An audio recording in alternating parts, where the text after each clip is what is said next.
I feel really bad for the guy who's on the phone to do a second date update today. Really? Not only bad, but I'm also impressed by his bravery.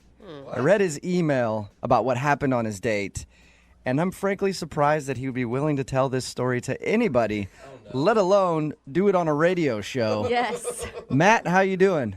Man, I got a weird mix of emotions because I feel like I'm throwing a Hail Mary here, and I know it's a long shot. You know what I mean? Yeah.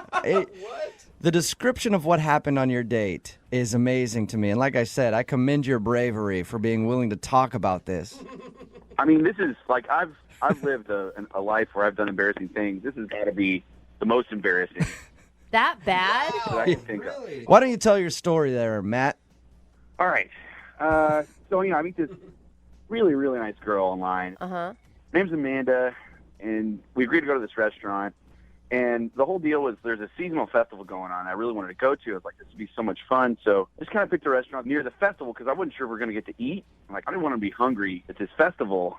I just wanted to be in a good mood. So we go, and it's great. You know, it's my kind of place, laid back. It's got good food and big portions. I like big portions. So... I love how men pick restaurants. You don't have to dress up, and I can eat a lot. Well, you know, I wanted to see because she kept saying, like, all our profile and stuff like that. She's laid back and just like to have fun. And, like, I was hoping that translated to just like to eat. And we ordered cheesy fries. They were massive. She dug in with me, you know, like, it was, oh, good, cool. It's going to be fun. We can, like, eat together. I want to get to what happened and the reason why you think she's not calling you back.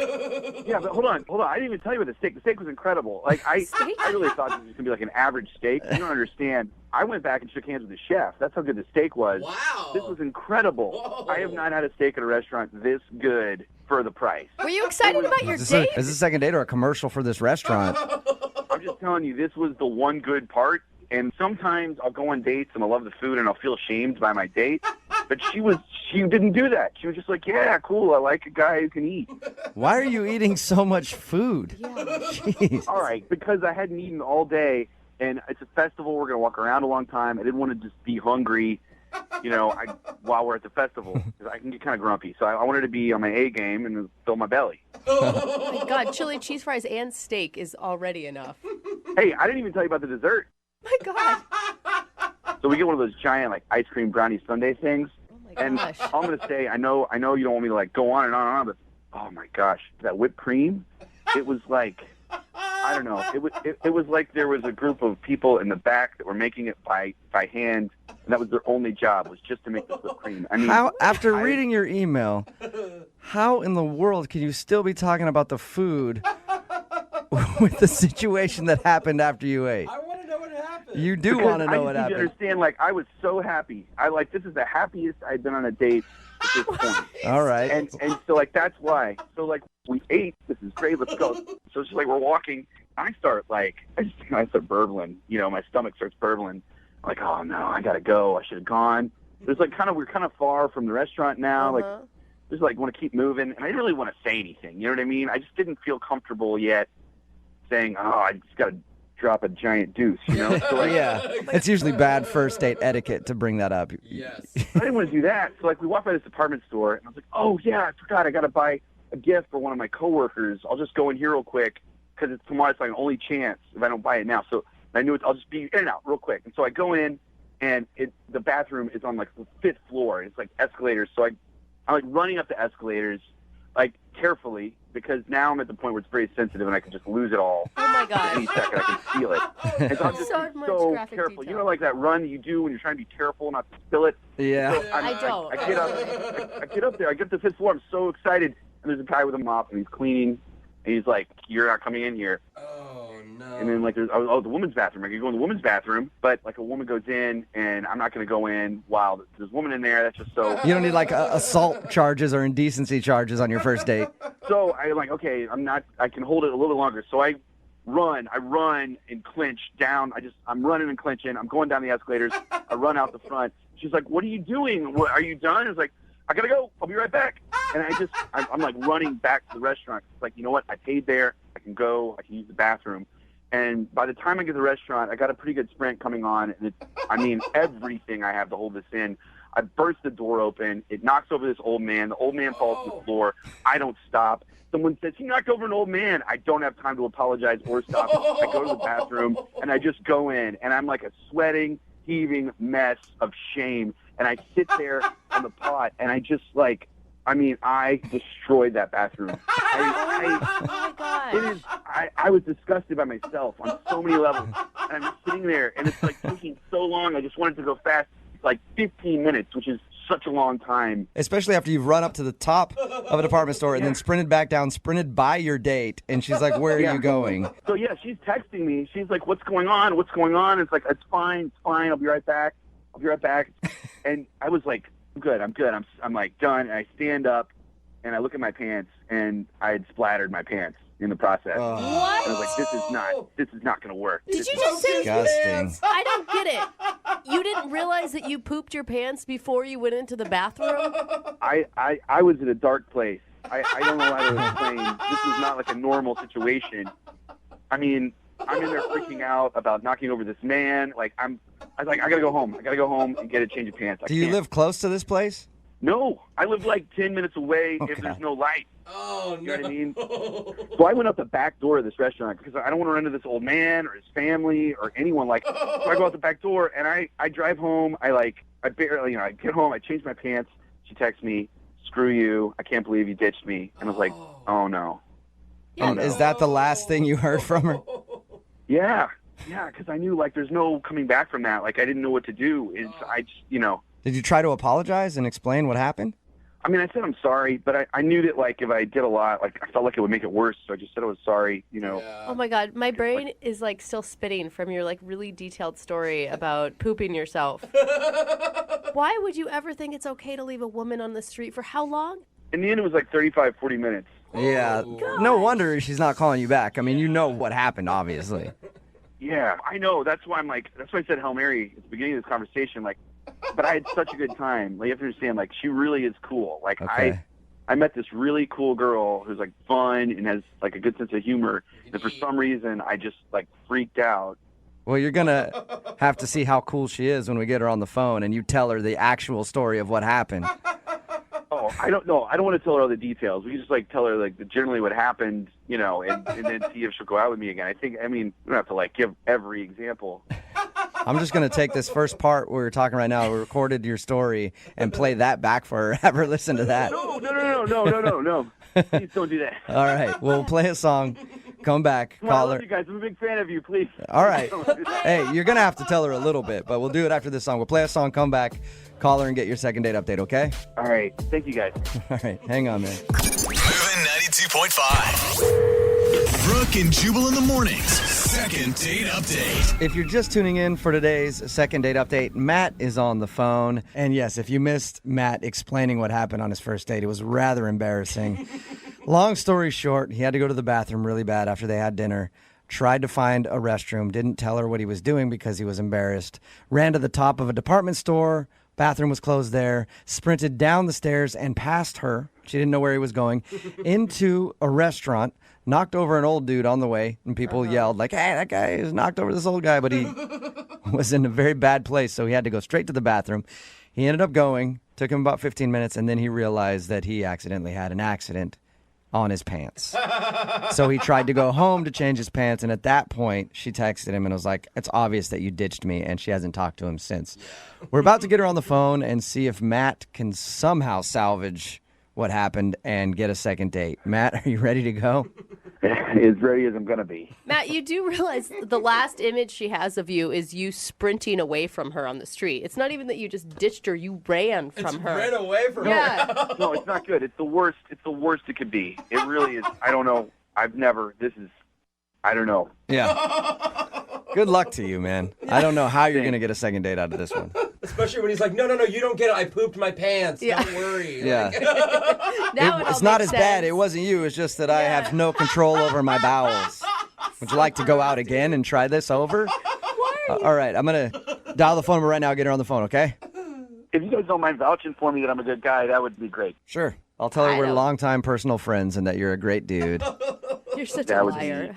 be amazing. Okay. I'm going to dial the phone number right now. Here we go.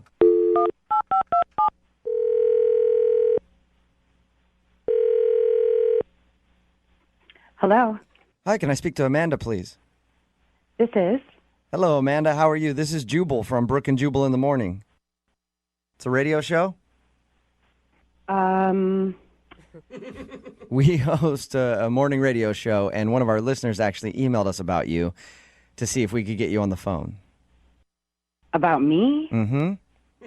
It's called the second date update. Basically, if you go out on a date with somebody and don't call them back after the date, they email us to see if we can get you on the phone and find out what went wrong. I think we kind of know what went wrong on your date. But I could be wrong. Okay. The guy that emailed us, his name is Matt. He wanted you to call me? Yes, he did. I can't even imagine why. Yeah, he said that he really enjoyed your date. Well, that's pretty interesting because he's the one that ditched me, so I'm not really sure. Amanda, what if I told you that he had a really good reason for having to leave your date? I don't think there is a good reason. There's pretty much nothing that could make me say, "Oh, that makes sense." Really? I don't know. I think if you heard his story, you might actually be happy that he didn't come back to you. I can't even imagine that there is some excuse good enough for him ditching me, leaving me standing there by myself to find my own ride home. Well, why don't I let him tell you? Because he's actually on the other line listening and then wants to talk to you because he feels really bad about what happened on your date. Right now. Yes. Are you kidding me? No, I'm not. Matt? Hi, Amanda. What do you want? I just want to apologize and explain what happened because I know that it seems like I ditched you and I didn't ditch you. Matt, you did ditch me. I was standing there for a very long time by myself, and that means that you ditched me. No, I know. Like, I've been ditched lots of times before, and I understand what it feels like. It's terrible and feel that way. I had an emergency, and I didn't know how to explain it at the time. There wasn't a way that would have been Okay, bad. it was weird So enough stop. that you left me standing there to go buy a present or whatever, and then you came back and ran right past Yeah. me. What's your emergency? I can't even understand why this. What's your emergency? Okay, so remember when we were at the restaurant, how much food I ate? Yes, I I ate do. a lot of food. A lot of Okay. food. Yeah. So I hadn't eaten all day, and so I had to go, like, worse than I ever have in my life. Completely unprecedented. Did not know how to Like deal to with the it. bathroom? To the bathroom. I'm trying to be polite. To the bathroom. Number 2, I had to go, like, emergency, like, code red. Okay, pain. so as Like, adults, yeah. you couldn't say, like, when we're in the restaurant, "Excuse me, I'm going to go to the bathroom." But, see, I didn't have to go at that point. I only had to go when we were walking. So I was like, I got to go now. I got to go now. And it's, We passed a coffee shop. You could have said, "Let's grab a coffee," and gone to the bathroom there. I know. I know. We're not in didn't know second you- grade. I don't thought understand why you couldn't have just handled it. I mean, what am I supposed to do here? Is turn to you and be like, hey, I'm about to crap my pants. I'm on a first date with you. You know, I didn't want to, like, I didn't know. Maybe Well, I think that was. I definitely Look, a appreciate nice that you person. didn't say that, but you could have said something. You could have done anything. Hey, let's go in here together and run away to the bathroom. What do you, I wouldn't ask you to come into the bathroom while I have to do that. That's like. Okay, Matt. That's Okay. not- I'm not trying to be so literal here. I'm just saying we could have gone into the building structure at the same time so I wasn't standing Right. outside on the Sure. street wondering where you were. That would have made sense. That would have made much more It was sense. than really what happened. upsetting. I was having a good time, and I was so frustrated. Then I was cold. Then I got embarrassed because I was completely ditched. I went through so many emotions in that half an hour that should never happen on a first date. I know. I went through a lot of emotions too, and I feel terrible. So you're the victim of this whole thing? I'm the one that was standing there. No, you're the victim. You're the victim. I'm sorry. No, you're the victim. I My emotions was the don't one that matter. was ditched. That's not the point. You're the one that had the issues. I was ditched. I'm the one that went home and told my friends I will never do internet dating again because look what this guy did to me. I'm the one. You know what? not I figured you. that. I figured you were probably telling your friends, and that's fine. You should tell everyone. I understand that. I want to go on another date with you, and I don't care if Are that's the story kidding that me? always gets told. If the bathroom was what you were trying to do and you had to go do it, why wouldn't you come back? We were going to go to the fair. I don't get that. I don't understand. In all honesty, the reason I didn't come back is that I my pants. Oh, my God. and I had to go home. Are you kidding me? I feel like I'm talking No. to a I'm telling child you the right truth. now. I'm telling you the truth. Okay, well, I'm a truth teller. sometimes, and I've never said this out loud, but sometimes it's better to lie than give that many details. So, Amanda, This is you'd how we figure that out. prefer. I mean, I don't know that about you, so this is how I figured that out. I don't know. I know that. I would rather anything but knowing that you... I can't even say it. Like, come on. Amanda, that's what happened. Hey, at least he's honest. You know that. He told us about your date. Said that he loved going out with you. He really enjoyed it and thought you were awesome. But he had an unfortunate situation where his body was not working with him. And he kind of ruined his pants. And he tried to go home and do this all in a timely manner. gosh. But at that point, you were done. And I didn't even tell you, I knocked down an old man, too, when I opened the door. And everyone hated me. Everyone hated me. Crapped your pants. I'll tell you everything. You crapped your pants. You knocked an old man down. You ditched a girl you claimed to be having a good time with. And you never communicated any of this with anybody. I'm going to say you have some issues, and I'm not ready to go out again. It's not going to happen. Amanda, are you sure? Because I would like to ask if you'll go out on a second date with Matt. We will pay for it. Come on. I don't think it's going to be a good idea. Weird. From the recap that you just said, it sounded like a fantastic time. Dream I'm date. surprised that you're saying no. Look, that's true. All that's true. And good news is, you know that the worst it could go with me is that. That's the bottom. And that's Wait a minute. not a normal bottom. I'm sorry. I can't let you finish. If that's the first date, how is this the worst that it's going to be? It's supposed to be the very best ever. Oh, but it's all uphill from here. How are you Amanda? guys siding with him? I don't understand this. Stuff happens, bro. Whatever. If a girl crapped her pants on a date, none of you would ever talk to her again. Yeah, that's very true. I would. I absolutely would. I'd feel so much more comfortable if a girl crapped her pants or burped or did anything gross. I'd be like, that's Well, awesome. you would. You would, because that's your thing. It was just one time. All right, well, so Amanda, no, you don't want to go out with him again. It's not going to happen. I will use it as an example of what not to do for the rest of my life.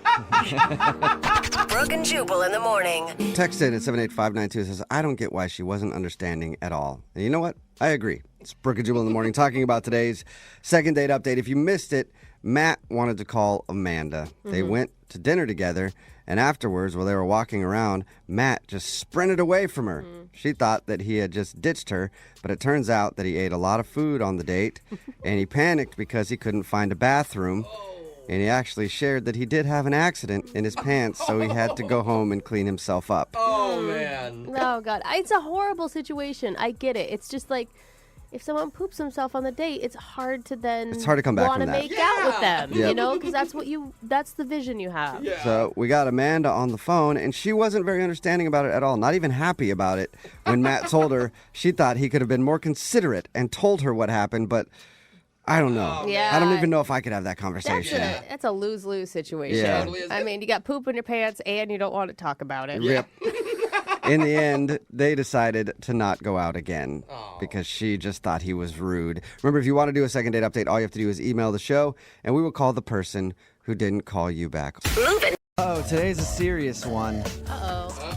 Got an email from a dude for the second date update today, and it said that he met the woman of his dreams. Oh, I love and these that ones. he swears he is madly in love and that they're gonna get married and grow old together, and he just knows it. It's like I can hear the eye roll in your voice. It's not an eye roll, it's stress, because now I have to talk to him on the phone while holding back vomit. And that's difficult for me, but I'm gonna try anyway. Tyler, what's up? Hey, man, sorry to make you vomit, but I am definitely head over heels in love. Why would you do that to me right now? I had just gotten over that little tingly feeling in your throat, and it's back now. I hope you have a toilet nearby because this is serious. Oh, my God, that's so cute. How did you fall in love after one date? Well, we did go on one date, but I actually spent a little bit of time with her before the date. We sat next to each other on an airplane. So Oh, okay. Kismet, very much so. I think so. I mean, I thought she was gorgeous the second I saw her walking down the aisle. I couldn't believe it when she actually sat down next to me. I know, that's the best feeling. It's only ever happened to me one time, but you see like someone attractive walking, you're like, please sit next to me, please sit next to me, please sit next to me. They always pass you by. Yeah. One time it happened and it was the best. I asked her out. Yeah. And she said no. But apparently this one said yes. That's a really awkward awkward plane ride. I hope you waited till the end to ask her out. I did. Okay, I did. that's good. But it was on the landing, so there was still a decent amount of time to sit there Right. like, oh, you idiot. My ears are popping. My heart's breaking. Anyway, Tyler, you had the opposite experience, so that must have felt good. Yeah, it did feel really good because we were getting our baggage together. I was super nervous. And then she was turning to leave, and I was like, oh, my God, this is like the moment. I'm either going to lose her or I can put myself out there and just go for it. And I asked her out. I was like, hey, hold on a second. Can I actually see you again? I'd love to take you to dinner. Ooh, wow. Just straight like that? You just shot it out there? Yeah, I did, because she was turning to leave, and it was like in slow motion. I was like, stop. All right. That's awesome. Well, good work. You seized the moment, man. Yeah. And what'd she say? I mean, there was a little red flag at that moment because she kind of hesitated a bit, but then she said, okay. So When you asked her out there, that she hesitated, and that's a red flag to you? yeah, she got kind of weird. I didn't know if she maybe wasn't into me or I don't know. Maybe she wasn't. I thought maybe she had a boyfriend or something. Well, how long was the hesitation? Like a few seconds. She just seemed like awkward about it. Okay. So what was it like the first time you guys met up for dinner? The dinner was amazing. It was so much fun. I had the greatest time. We were hitting it off, laughing, great chemistry. At one point, we even had this moment where we were feeding each other our food. Aww. I don't know about that one. That's always kind of weird to me. It's cute. Who initiated the Yeah. food feeding? I mean, who do you think? You. I did. Definitely you. Here, eat this. I mean, it was done in a joking way. I know it sounds weird, but I had a burger and she had a crab sandwich, and she asked me for a bite, and then I held it out I didn't I put it in her mouth basically. Okay. It does mean that she's good with whatever's going on in your mouth, sharing that. Yeah, I definitely took that as a good sign. There was one kind of embarrassing thing that happened, but besides that, it was a perfect first date. So what was the embarrassing thing? You blurted out that you loved her right then and there? He proposed on accident. I'm sure that she could tell from the way I was looking at her that I really am into her, but she said that she had jet lag, and she said that she was having trouble adjusting because she has a weird body. Okay. I was like, that's not true. You have an incredible body. And then it got really quiet, and she looked away, and then it got really awkward. And I was like, I'm just kidding. It was a joke. You have a weird body. I was kidding. Your body's totally weird. I could see how that could come off as a little, depending on your tone of voice and your delivery, it could come off as a little creepy. I was probably really intense when I said it. Okay. Then, yeah, that was probably strange. You're intense with sweaty palms when you said it. Yeah. Do you think that that's the reason she's not calling you back? I don't know, because when we said goodbye to each other, similar to when I asked her out the first time, I was like, I had a great time. Thanks so much for going out with me. And I told her that night I really want to see her again. And she kind of did that hesitating, awkward thing again. So you guys didn't share a kiss or anything? Yeah, we kissed. Oh, you did? Oh, okay. Okay, how was it? Yeah, what was that like? Your first kiss with the woman of your dreams. It was a fireworks moment. Ooh, nice. Was it long? Was it short? Was it a peck? I need more details. Tongue? I mean, honestly, I can't even really remember the kiss. The whole thing was a blur. I was having such an amazing time. It was an out-of-body experience. Are you sure that you actually kissed her? Or did you imagine it? I'm positive I kissed her. Okay. She didn't drive off and you were standing there in the parking lot just kissing the air, imagining it was her. No. I definitely kissed it. Thank you very much. Maybe she didn't like the way you kiss. Or maybe she just is awkward in conversation and sometimes has bad timing. I don't know, but it's been 5 days. I've called, I've texted. I'm freaking out here because I feel like this is a girl that I could marry one day. I really, really want to hear back from her, and I really want to see her again. So Whoa. if you guys can help me out, that would be amazing because I don't want to let this one go. No pressure at all. A little bit of pressure. Yeah. Cool. Well, we'll play a song, come back, call her, and get your second date update, all right? All right, cool. Thank you. Hang on, love bug. Moving 92.5. Brooke and Jubal in the mornings. Second date update. Tyler, before we make this phone call for your second date update, can I ask you a question first? Yeah, what is it?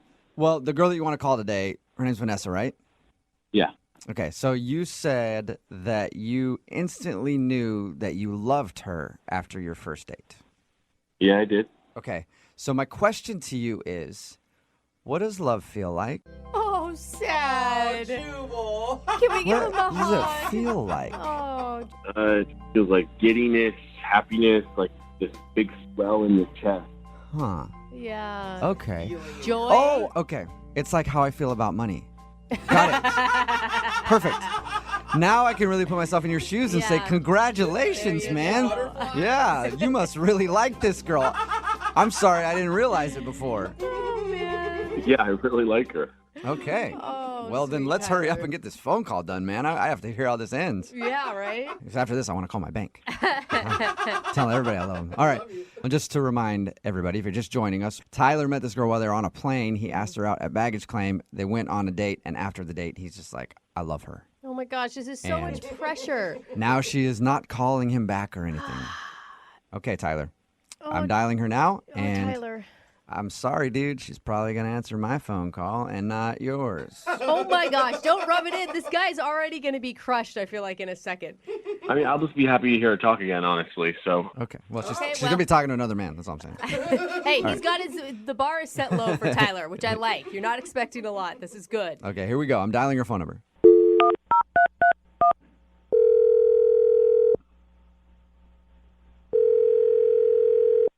Hello?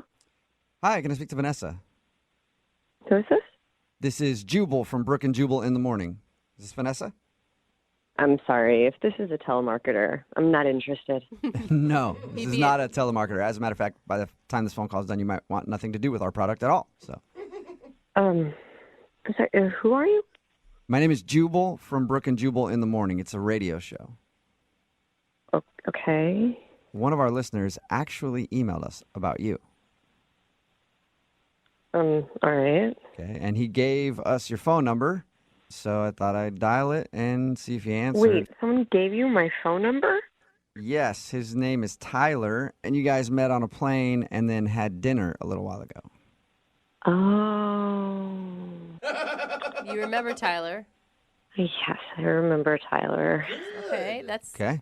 Well, Tyler definitely remembers you, and he's been trying to get a hold of you, but you haven't been calling him back. So Oh, no, I'm sorry. you don't have to apologize to me. I'm fine with it. No, I mean, I'm sorry to do that to him. So wait, so you have guilt about it? About not calling him back? Yeah.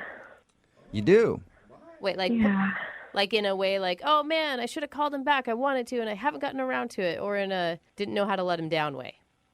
Like, in a way, I'd like to see him, but I can't. You can't Uh-oh. see him. It sounds like maybe you're in a relationship or married or something. No, it's not that. Oh, good. So Okay. you're single. Yes. Okay. But you can't see him. No. You went blind. It's not that. Okay. Well, if you could maybe tell us a little bit so that we can talk to him, because he said that he really liked you a lot. Yeah, he's like smitten. Oh, man.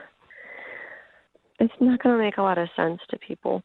Well, Try us. we're pretty weird, so try Yeah. it. And we might be like, oh, yeah, that makes perfect sense. I wouldn't call that guy either. Did he do something wrong? Not exactly. It's my parents. Your parents? What? Yeah.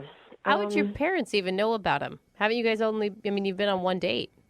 This is the part that I know that people don't really understand. Okay. Your parents are private investigators, and they track down each of your dates and find out about them. Intense. Not exactly. Whoa. But close? Wait, what? What? You have to tell us. Yeah. I mean, my parents are just really protective. Okay. You know, they love me, and I really trust them. I respect their opinion. So you told them that you met this dude on a plane, and they were like, no. Not exactly. But kind of. How would they even know him? I mean, did you like give them information about him? Not exactly. Not exactly, not exactly. So how do they know about this guy then? Well, they were there. Wait, they were where? They were there at another table. They were at the restaurant? What? On your date? Yeah. On Wait. purpose or on accident? Good question. Well, like I said, they're just very protective, and Oh. It was on purpose. I really trust their opinion. And you know, they care for me, so They wanted to be there. What? So where they were like sitting at another table watching him to see if it was a good date or whatever? Yeah. Is this something you do often with your parents? Like every time you go on a date, you tell them where you're going to go and they show up too? Oh, yeah. I mean, I really care about their opinion, and I know that they care about me. Yeah, but like I care about my best friend's opinion and I want my mom's opinion, but I trust that I can get their opinion without them actually being on the date with me. I know that this is hard to understand, but this is what we do. I like that they're there. I like that they're lurking out for me. Okay, so let's get past that for a second. The whole situation of you bringing your parents along. Yeah. Everybody's got opinions on that for sure, but I just want to know, did they not like him? Is that why you're not calling him back? Yeah. I mean, they said you seem nice, but I hate to say this, but that he dressed poor and that he didn't really put in much effort, not very cultured. So wait, your parents are controlling and shallow? Like that is intense. They're judging people on what they're wearing? They're looking out for my best interest. And trust me, a rich, cultured man is the best. Yeah. And I want that for all of us listening right now and in this room. Yeah. So why not just tell him that, well, you can't tell him that. So, yeah, that's messed up. But if you like him, can't you tell your parents you're going to give it another shot and they could come along on another date? I mean, I trust my parents' opinion. They've never been wrong. Like, the one time that I didn't listen to them in my college years, I took on this roommate. They told me not to be roommates with her, and she wound up being a drug addict. So They were right. Wow. Don't you think, as parents, shouldn't they raise you so that you can be a confident young woman who they trust in making decisions for yourself? I trust myself to bring them along because I like that they're there and their opinion matters. Huh. Interesting. Okay. Okay, well, now that we've heard your parents' opinion and the reason that you're not calling Tyler back, I wonder what Tyler's opinion would be. And the cool thing, Vanessa, is that he's actually on the phone listening to this and wants to talk to you. Oh, my gosh. Yeah, so we can get that opinion right now. Yay. Tyler, what's up? You there still? I'm here. Wow. You're quiet. You're quiet. Oh, my God, Tyler, you're there? Is it okay that we have this conversation without your parents around? Without mom and dad? Very funny. Really, Vanessa? Your parents were there watching us the whole time? I'm sorry. I know that's weird, but it's just, they've been there for me all my life. I don't understand why you didn't tell me that they were there. Why was it some secret? Now I feel like they were spying on us, which they were, I guess. I know. I'm sorry. It's just, if you knew if they were there, then you would act differently. They needed to see how you would act if we were alone. Dude, he was feeding her food in front of her mom and dad. Oh, yeah. I didn't even think about that. Weird, man. I know. I'm sorry. And by the way, I'm not poor and I'm not uncultured. I'm actually a great guy. I have a good job. I have my own condo. I've been in a little trouble, but that's in the past. A little trouble, but that's in the past. What does that mean? Yeah, what does that mean, Tyler? Yeah. What does that mean? It doesn't matter. It's in the past. It was 6 months ago. Oh, my God. Were you arrested? You were arrested. In the past 6 months ago. I'm just being honest. It was 6 months ago. I've moved on. I'm just saying that I have my life together, and that's it. Hold on. What happened 6 months ago? It doesn't matter. It doesn't matter. Forget that I said that. Forget that I said that. It does matter. What did you do? I've served my time. I'm in a different place now. It was the lowest kind of. I was roped into it from other people. It's not important. I'm just saying that I have my life together. Yeah. Pyramid scheme. I want to know now, Tyler. Everybody wants to know. Embezzlement. Are we close? I'm not telling you guys. It was in the past. My point is that it was a great date. I just want to know if she likes me or not. And I just want to either move on or not. Uh-oh. Okay, well, then I'll help you here. Vanessa, would you like to go out on a second date with Tyler? We will pay for it. What? I mean... We'll pay for your parents, too. Why not? Yeah, force him? Bring him along. I can't, especially knowing now that there's some mystery that happened 6 months ago. It was not even a big deal. It was the lowest felony charge you could get. I was roped into it. Oh, That's kind of the felony? biggest deal. That's as big as it gets, It deal. was the smallest felony you could get. What? I barely even served any time in the past, like I said. Wow. My parents were right about you. Okay. Well, I have to admit, I was kind of skeptical at the beginning of this call, but it may have been a good decision for Vanessa to bring her parents along on her date. They got a bad vibe. Oh my God. Are you freaking kidding me? Well, yeah, they thought something bad about him, and turns out he has a past, a criminal history. They were right. It's weird, man. Vanessa, sorry it didn't work out. I do have a question for you, though. Do you think it'd be cool if your parents came along on my next date? Because I could really use their opinion. They sound like they know what they're talking about. Brooke and Jubal in the morning. A guy named Cody is on the phone for a second date update today, and he said his date was a disaster. But in his email, he said the girl that he met actually showed up looking better than her profile picture. So I don't know how anything could be a disaster after that. Cody, how you doing? I'm doing all right. How are you guys doing? Okay, so your date was a disaster? It was. Was it your fault, Cody?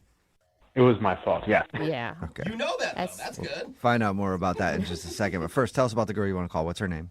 Her name's Natalie. Natalie. And you said she actually showed up looking better than her profile picture? That's rare. Yeah, I mean, we met on Tinder, and I got to the bar early because I wanted to be there to kind of scope out a good place to wait and just to be ready. And, she walked through the door, and, yeah, she looked even better than she looked on Tinder. And Awesome. Did you act shocked when you talked to her? Like, oh, my God. Yeah.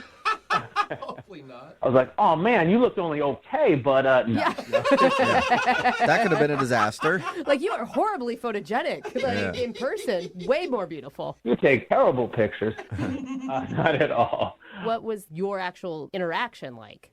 So she came in, she saw me, she came right over, gave me like a big hug. Good. And I have to admit, I was like immediately really nervous. Like, okay, is this too good to be true? Everything's got to go well. And, so we're like looking over the menu to order a drink. And she was like, hey, would you mind doing Jell-O shots? Whoa. Dude, I like this girl. Yeah.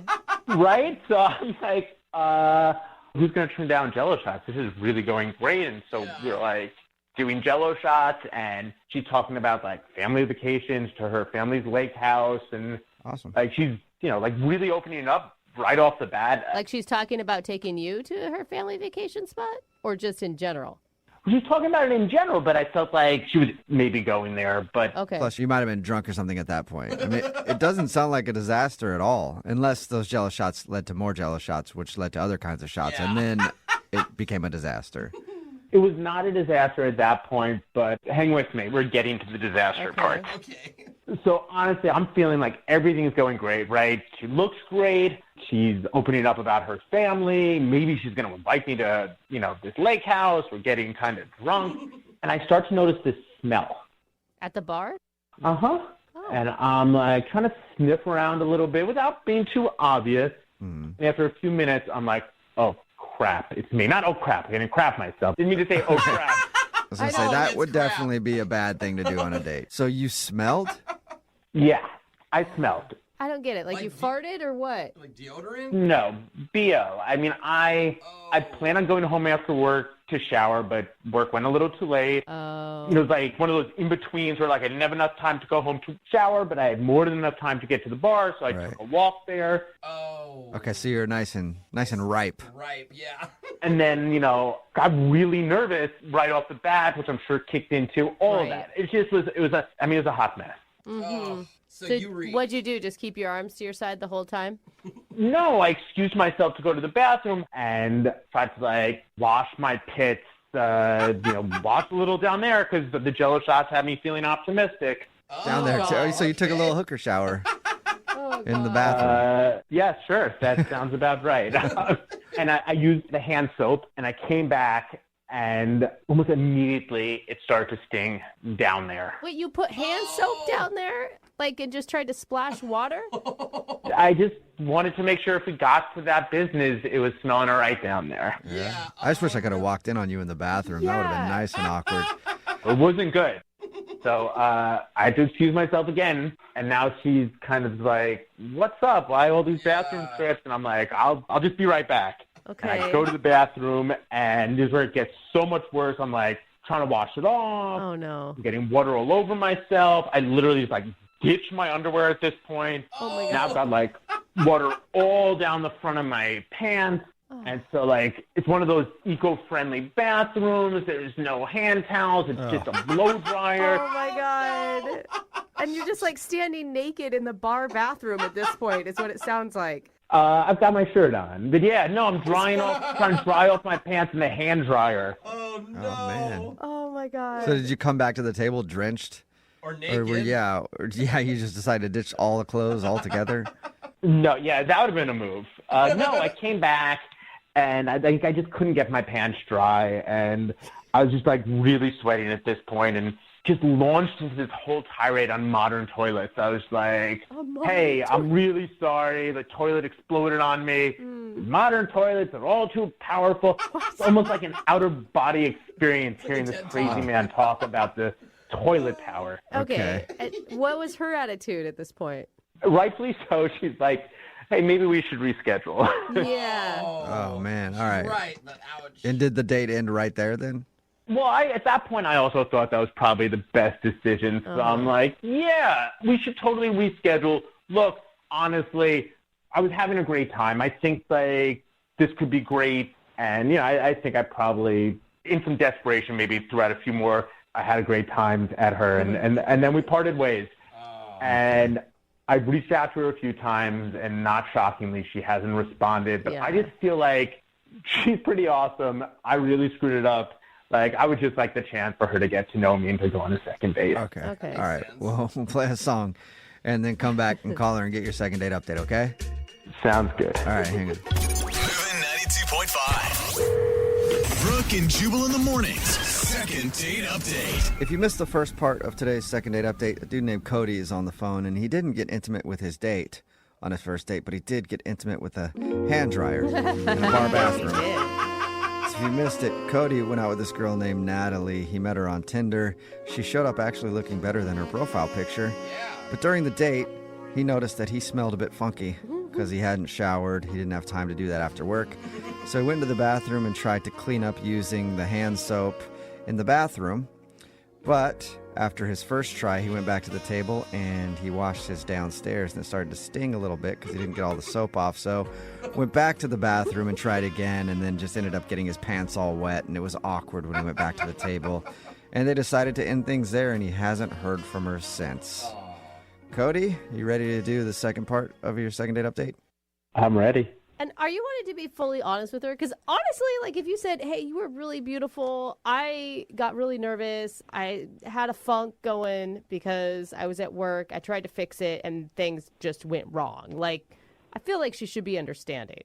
I don't really want to get into that. I definitely don't want you guys to be the one right. to say it. Like, you know, if you can get her on the phone, let's see how it goes. Well, I mean, she noticed that your pants and stuff were wet, though, right? I feel like the reason is better than making something up. No, but he blamed it on the toilet, remember? Yeah, that's right. But that's even weirder, man. You're like battling a toilet. Yeah, I mean, the whole thing was just really bad. I'm just hoping we can save it because she's a quality girl. All right, well, we'll try. I'm going to dial her phone number right now. Here we go. All right, thank you.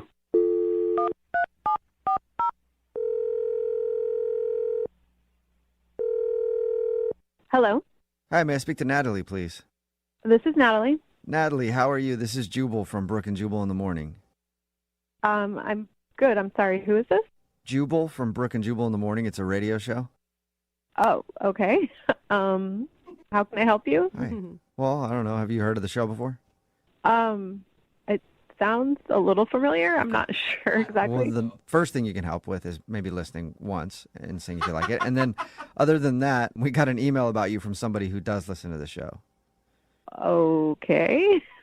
So we do a segment on our show called the Second Date Update. That's where if you go out on a date with somebody and then end up not calling them back after, they can email us to get you on the phone and ask what happened. Oh, okay. Yeah, I think I have heard of this before. It's that, like, roses, something to do with, like, roses, right? No, very similar, though. Yeah. Similar, but no, it's a little bit different. But you went out with a dude named Cody, right? Yeah, I did. Okay. Well, Cody emailed us, and we talked to him, and he told us about your date. He said that he liked you a lot, but he also said that you're not calling him back. That is true. Okay, and Cody wants to know why. He had really nice things to say about you. He thought you were a quality woman.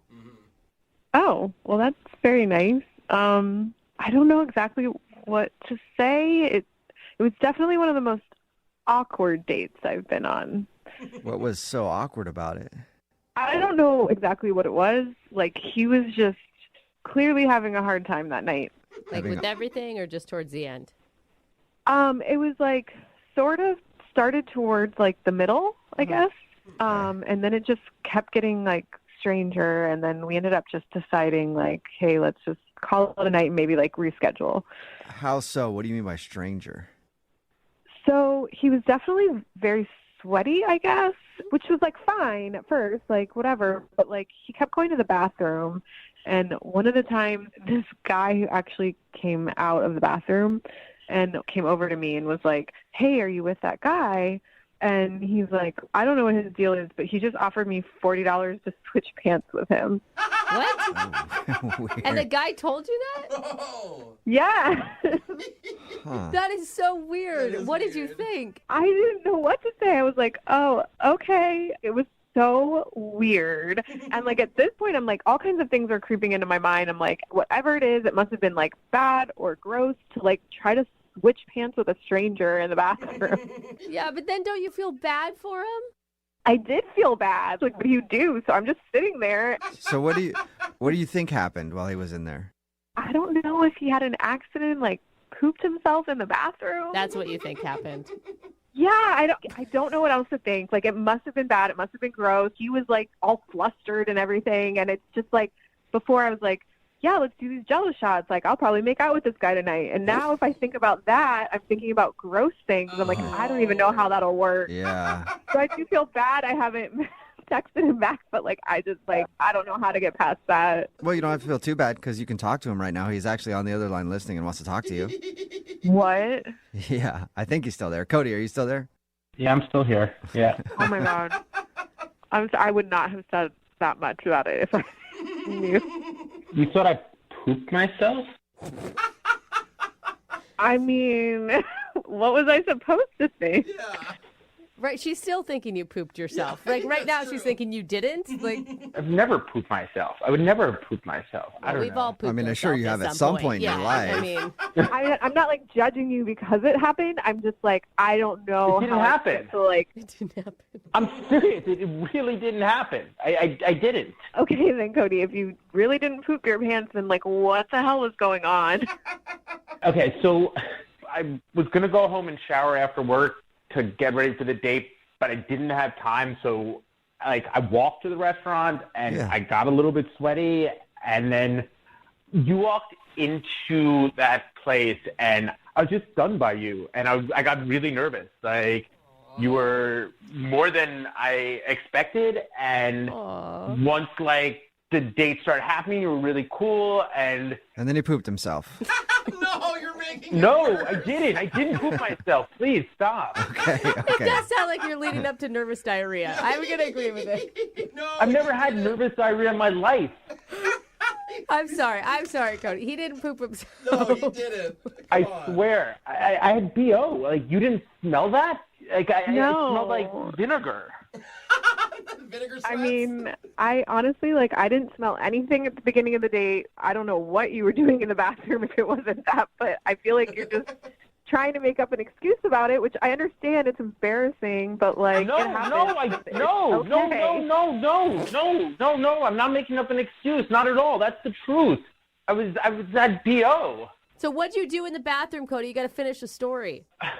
Yeah, please. So I wasn't carrying deodorant with me. So when I went to the bathroom, the only thing I could do was wash my pits with water and hand soap. But then, I was thinking, like, I don't know, maybe it was the Jello shots. But I was thinking, maybe I'll get lucky. Maybe tonight we'll go pretty far. And so I washed my with hand soap. What? You should have stuck with poop in your pants. And when I came back, it was stinging really badly, and I started to sweat more. And I went back to the bathroom to try to get the soap off of my junk, and it obviously made a big wet mess. And like I threw out my underwear there. It still sounds like I pooped myself. I didn't poop myself. I got really wet. and I was trying to dry myself off with a hand dryer. I mean, it was like the worst. Cody, I don't know if you're telling the truth, which I'm still not really sure if you are. When you first showed up, I did find you attractive, and I thought you had kind of like a manly smell. If anything, it was kind of a turn on. Like nothing smells gross or weird. Like that's why I said like let's grab some Jello shots. She liked your sweaty armpits. So I don't know. The lengths you went to seem, if that's what happened, seem a little extra. Seem a little extra. That's a very good way to put it. I mean, to hear you say that when you felt that my smell was manly, it's so frustrating to hear. I went through all those steps. I did all that craziness, and you actually liked the smell. It's, I feel so stupid. Well, Natalie, would you like to go on a second date with Cody? We'll pay for it. He can get all sweaty before he shows up and knows that he doesn't have to take a shower in the bathroom. It's actually a really good sign, Natalie, that you have that type of chemistry with this dude. Yeah, it's true. I'm serious. I mean, we did. That was before. Now I still don't know. I don't know. Come on, who doesn't want to start their love story with a good poop story? I don't. That's the problem. I don't, but I don't know. Well, knowing now that he didn't go to the bathroom on himself, he was just feeling sweaty and gross. Would you like to go out with him again? Give him another chance. Yeah, come on, we'll pay. If it's not true, all that stuff makes him seem a little crazy. But I don't know. I promise I'm normal. I promise to just.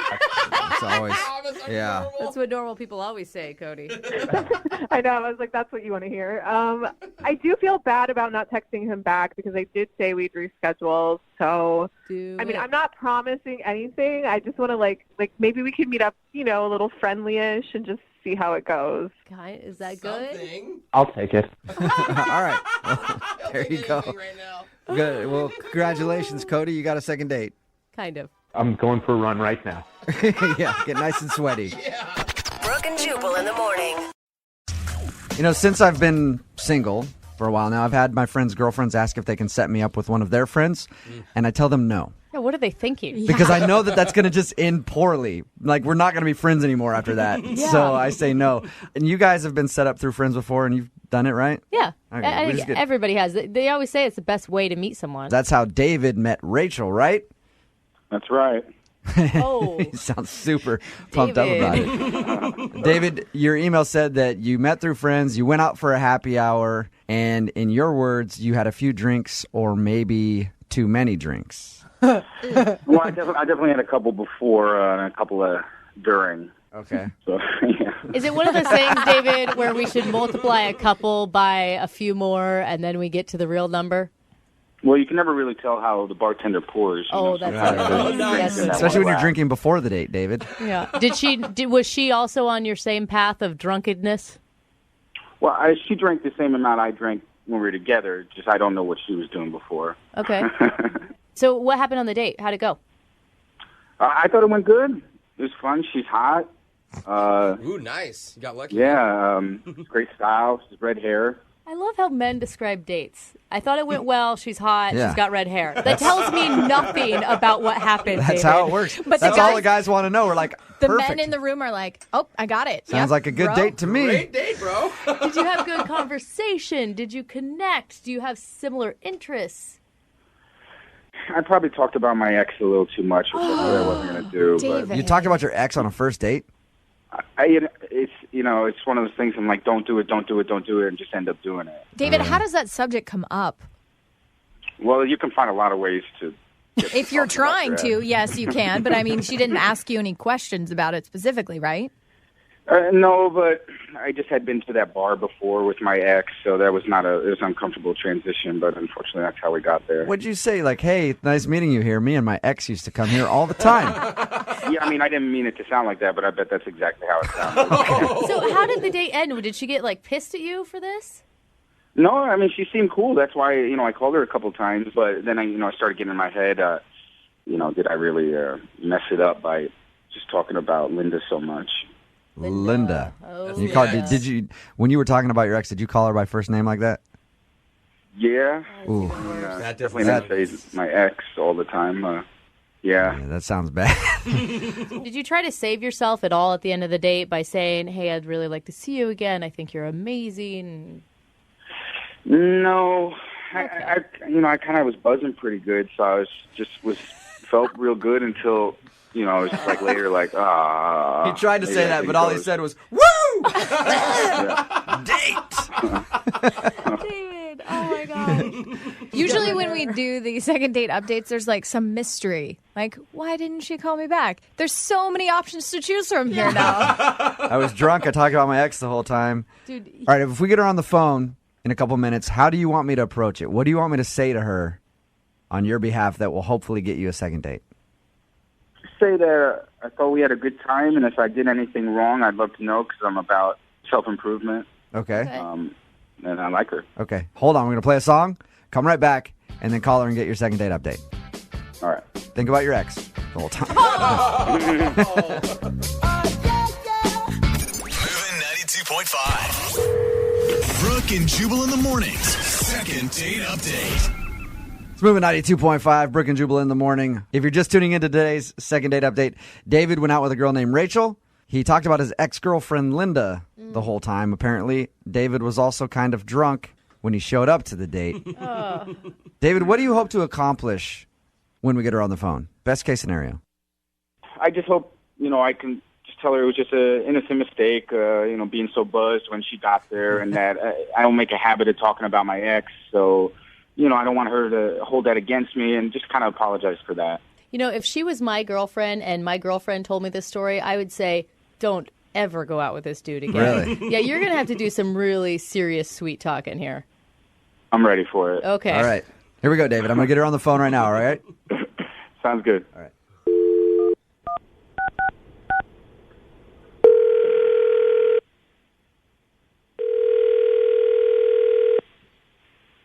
Hello?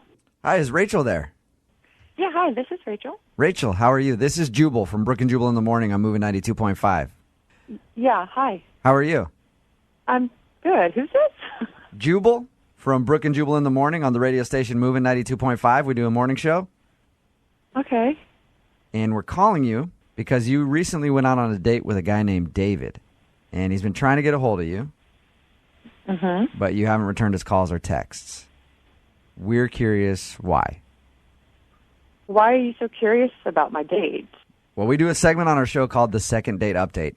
It's where if you go out on a date with somebody and don't call them back, they email us to get the reason why.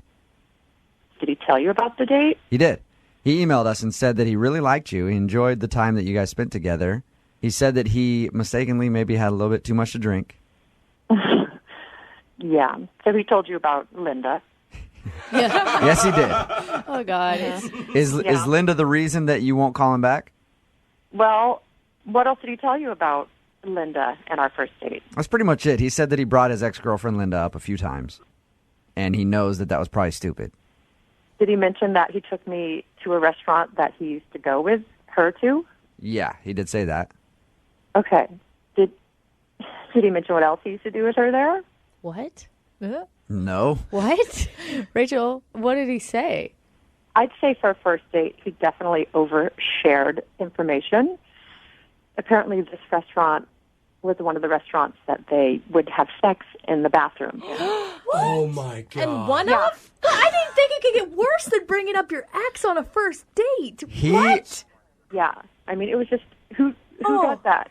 Who talks like that on a first date? Oh, I'm mortified. Wow. I didn't ask. Oh, my God. How did he bring that up, Rachel? I think he started drinking before the date, to be honest with you. Okay. He showed up a little bit loose. And he just started talking about the restaurant and how they used to meet there. And the reason it was a favorite is because they'd had sex in the bathroom. How did you respond? And I had to pee, and I wasn't going to go in there after I heard that. Like, I had to hold it for the rest of the date. It was miserable. Yeah, of course you're scared to go in the bathroom. You're scared he might follow you in there. Exactly. He proceeded to tell me that he had a goal with Linda to do it all over the city, in all different places, and all different positions, sort of giving me the walking tour of where they had sex. Oh, my God. Rachel? Oh, Yeah, and positions they did it in, like at the Starbucks. I didn't need to hear. Rachel, Yes. David is actually on the other line listening. What? David's on the phone. He's listening to me right now. Yes. Hey, Rachel. I'm sorry, I'm a little bit in shock right now. So he heard everything? Yeah. David, you said you don't remember saying that stuff? I screwed up, obviously. I would not say something like that. I'm just sorry. I don't think that's, good behavior, especially for a first date. And No, it's not good I'm behavior sorry. for a first date. It made me feel horrible. Like you're talking about another woman by name and all the places you did it with her and what you did with her, and you seem to be enjoying it. I was not. I mean, you didn't read me at all. It was awful. You were. I mean, you've had drinks before our date, had you not? I mean, you smelled like just to loosen up, and you were very I might have loose. drank too fast. You were very loose. I'm being polite. I mean, that's not me. Like that's not me normally. Like that's just a mistake that I apologize for. That I hope You're supposed to be there, taking care of me and entertaining and getting to know one another, and you're drunk. You don't remember any of Well, it? now, Rachel, I think it was probably pretty entertaining. No, Jubal. Yeah, very entertaining for him. That's not laughable. It's horrible.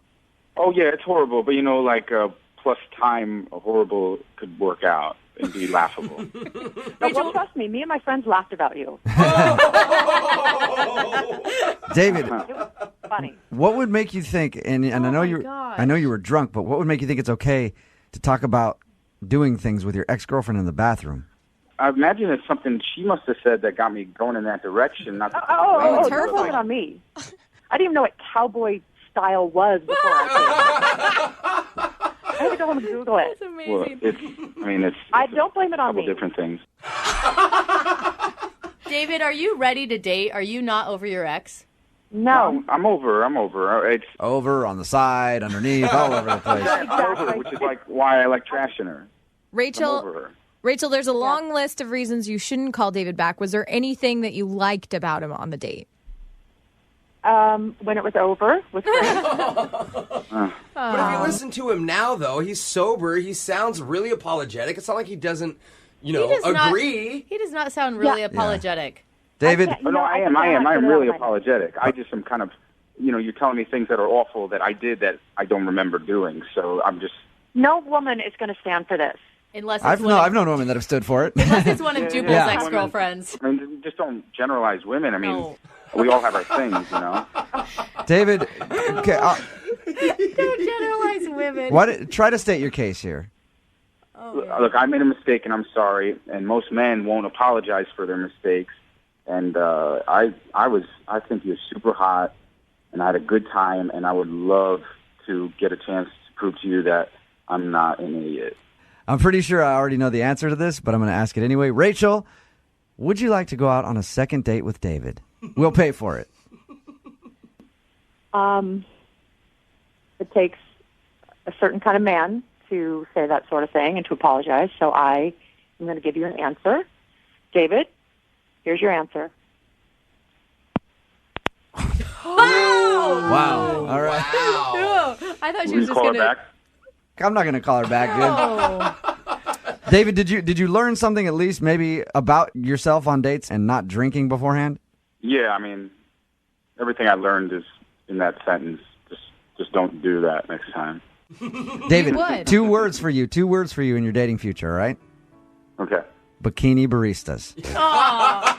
Get after it. He's right. Brooke and Jubal. You ladies ever been hit on at the gym? Duh.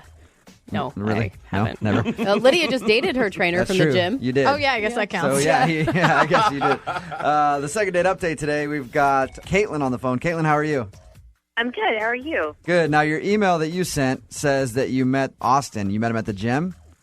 Yeah. Did he, hit on you or something? How did that work out? I'm asking because I want to know how to do that effectively. Well, we were sort of just checking each other out a few times after class, and I was like, I'm just going to ask him out. So you asked him out. Wow. Which is impressive. You know what I Yeah. mean? Normally, women wouldn't do that. So what'd you guys do? I just invited him over to my apartment for dinner. Okay. I just thought that would be fun. Why spend money? Just get him back to my bedroom. That's my goal, usually. So he came over for dinner, and how'd the date go? I thought it was good. I mean, we kind of banter a lot. We have really good conversation, and we had a lot of wine, and then we just ended up watching TV for a while. Did you guys kiss or anything? we made out when we were like watching TV and stuff. All right, nice. Were you like really making out, or was it more sweet? We were really making out. Okay. Okay. How'd the date end? It ended okay, but he said he would call. I don't know, it's been 2 weeks and he hasn't called or texted or anything, which I think is kind of like a long time. Yeah, that is a long time. Have you tried to get a hold of him? No, because I don't know. I just feel like I, really put myself out there a lot. I feel like he knows I'm really into him, you know? Right. Have you seen him at the gym since? No. Okay. It's also a little weird because I used to see him like in classes. So he's avoiding you. Or he was kidnapped. So he's avoiding you. Is what we think here. Okay. I mean, I'm disappointed, like I really like him. I don't really get it. Yeah, for sure, especially when he left and everything seemed to be cool. Okay, we'll get him on the phone right after this and see if he'll tell us why he hasn't called you back, okay? Okay. All right, hang on 1 second. Moving 92.5. Brooke and Jubal in the mornings. Second date update. All right, we got Caitlin on the phone with us. Caitlin asked a guy out at the gym. They had dinner, made out on the couch for a little bit. He hasn't called her in 2 weeks. I'm sort of already kind of nervous about this because, I don't know. Like, I don't know if this is, like, the right thing for me to do. You know? I think it's a great thing to do. Well, it's too late to turn back now. I'll tell you that right now. Okay, we're going to call him right now. And, again, you can pipe in whenever you want.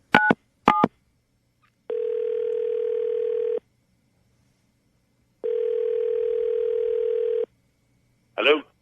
Hey, can I speak to Austin? Yeah, this is Austin. Austin, how are you, man? This is Jubal from Brooke and Jubal in the morning. I'm moving 92.5. Who are you? Jubal from Brooke and Jubal in the morning on the radio station moving 92.5. We do a morning show. Okay. Yeah. Why are you calling me? Well, I wanted to call you to talk about a girl that we both know named Caitlin. Oh, God. Caitlin, huh? You haven't called her back in 2 weeks since your date? Yeah, that was probably the most bizarre date I've ever been on, actually. What? Really? Really? Why? What was so bizarre about it? So after dinner, she excused herself and she went into her room for about 5 minutes. Okay. And she comes out in like a totally different outfit. What kind of outfit? Just totally different than what she was wearing. So just different clothes, not like a let me Just slip into different something. clothing. Yeah, no, nothing. Yeah, just different clothing. A completely different outfit. Right, and I'm thinking, that's weird. Did she spill something on her when she was cooking? I mean, she didn't say anything while we were eating. I didn't know if I should ask. Right. I just kind of let it go, and she wants to watch some TV, and All right. she excuses herself again. What? Goes into her bedroom for about 5-10 minutes and comes out again in another outfit. Wait, so she had 3 wardrobes? Did she have- She had wardrobe changes on your date. At this point, I'm like, that's odd. At first, I was thinking maybe she spilled something, and I'm like, why is she changing? So we're watching TV, and, we start making out. And we're making out, and, like, in the middle of making out, she excuses herself again and goes back into her room. Don't tell me she did not change. I'm thinking she's changing into something sexy. Right. Right, because things are getting hot We've and been heavy. making out, and then she comes out of her bedroom in the same outfit, the first outfit that she cooked in. So she changed. She went back in outfit. I'm so confused. Yeah, I'm Did you- really. Hey, That first outfit, and at this point, I'm just like, what the hell is going on with Yeah. Am I on the Home Shopping Network right now, or what's going on? Caitlin? I mean, am I crazy for thinking this is No. completely Hold out on. of the ordinary? This Austin, is like really Austin- embarrassing. Like super embarrassing. Why is it embarrassing? Caitlin's on the phone right now, Austin. It's Oh, like I God, can't are like you kidding? that was just because I was cooking. It was really, really, really hot and sweaty and everything, so I had to change. And I didn't want to make a big deal of it, so I didn't say anything. So why'd You you were- change more times than once? When I changed from that, I came out, I was like, oh my God, I'm wearing my fat outfit. Like, I literally look so fat in these pants. So I was like, I have to change. And then I realized when we started making out, I wore the same outfit with my last relationship. And I was like, oh my God, I cannot be in the same outfit because this is going to end the exact same way. Caitlin? Wow. You are starting to sound kind of crazy. Yeah. No, it's not that. I just honestly, it's not. And then I was like, let's just go back to the beginning. Caitlin, you can see how it would be kind of weird to be with someone and have them change outfits like 3 times, right? Well, but they all had reasons. I just didn't say them out loud, Like, I just... Yeah. But the Caitlin, reasons are weird. Do you have a personality to match each outfit? No, I just have memories from each outfit. Wow. Like... It was kind of weird, Caitlin. And it's just memories and things associated with certain outfits. Are you like superstitious or something? I mean, that's what I mean. I mean, what he says and what you guys say, it makes me sound crazy, and that's really not what I am at all. Like, I'm so super normal. Okay, I really am. Caitlin, look at it this way. You're anonymous on the radio. People just don't know who you are, really. So from this point on, maybe don't change your clothes so much on dates. And don't think too much. Like, just kind of let it happen. Honestly, I think most guys don't notice stuff like this, so I really didn't even think he was going to notice. Like, I do wear the point. same pair of pants 2 weeks in a row, and nobody says anything here at the station. Austin, Yeah.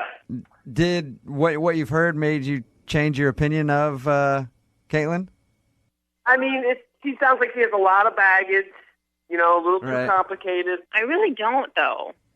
But That's because you're in your confident top right now. If you change into your other top, I'm not trying to rip on you. It is just kind of weird. Hey, Austin, we will pay for you guys to go out on a second date. Caitlin, I'm assuming you want to go out with Austin again. yeah, I'm only going to wear one outfit. I promise. I'm not going to do anything else. I think you should give her a second chance. I think so too, Austin. If we send you guys out somewhere, probably not a mall where there's clothes around where she can buy stuff, but we'll send you to a restaurant. You guys can have dinner again on us. Would you go out with her again, Austin? Oh, man. I don't know. I mean, Caitlin, you just sound like you think way too much.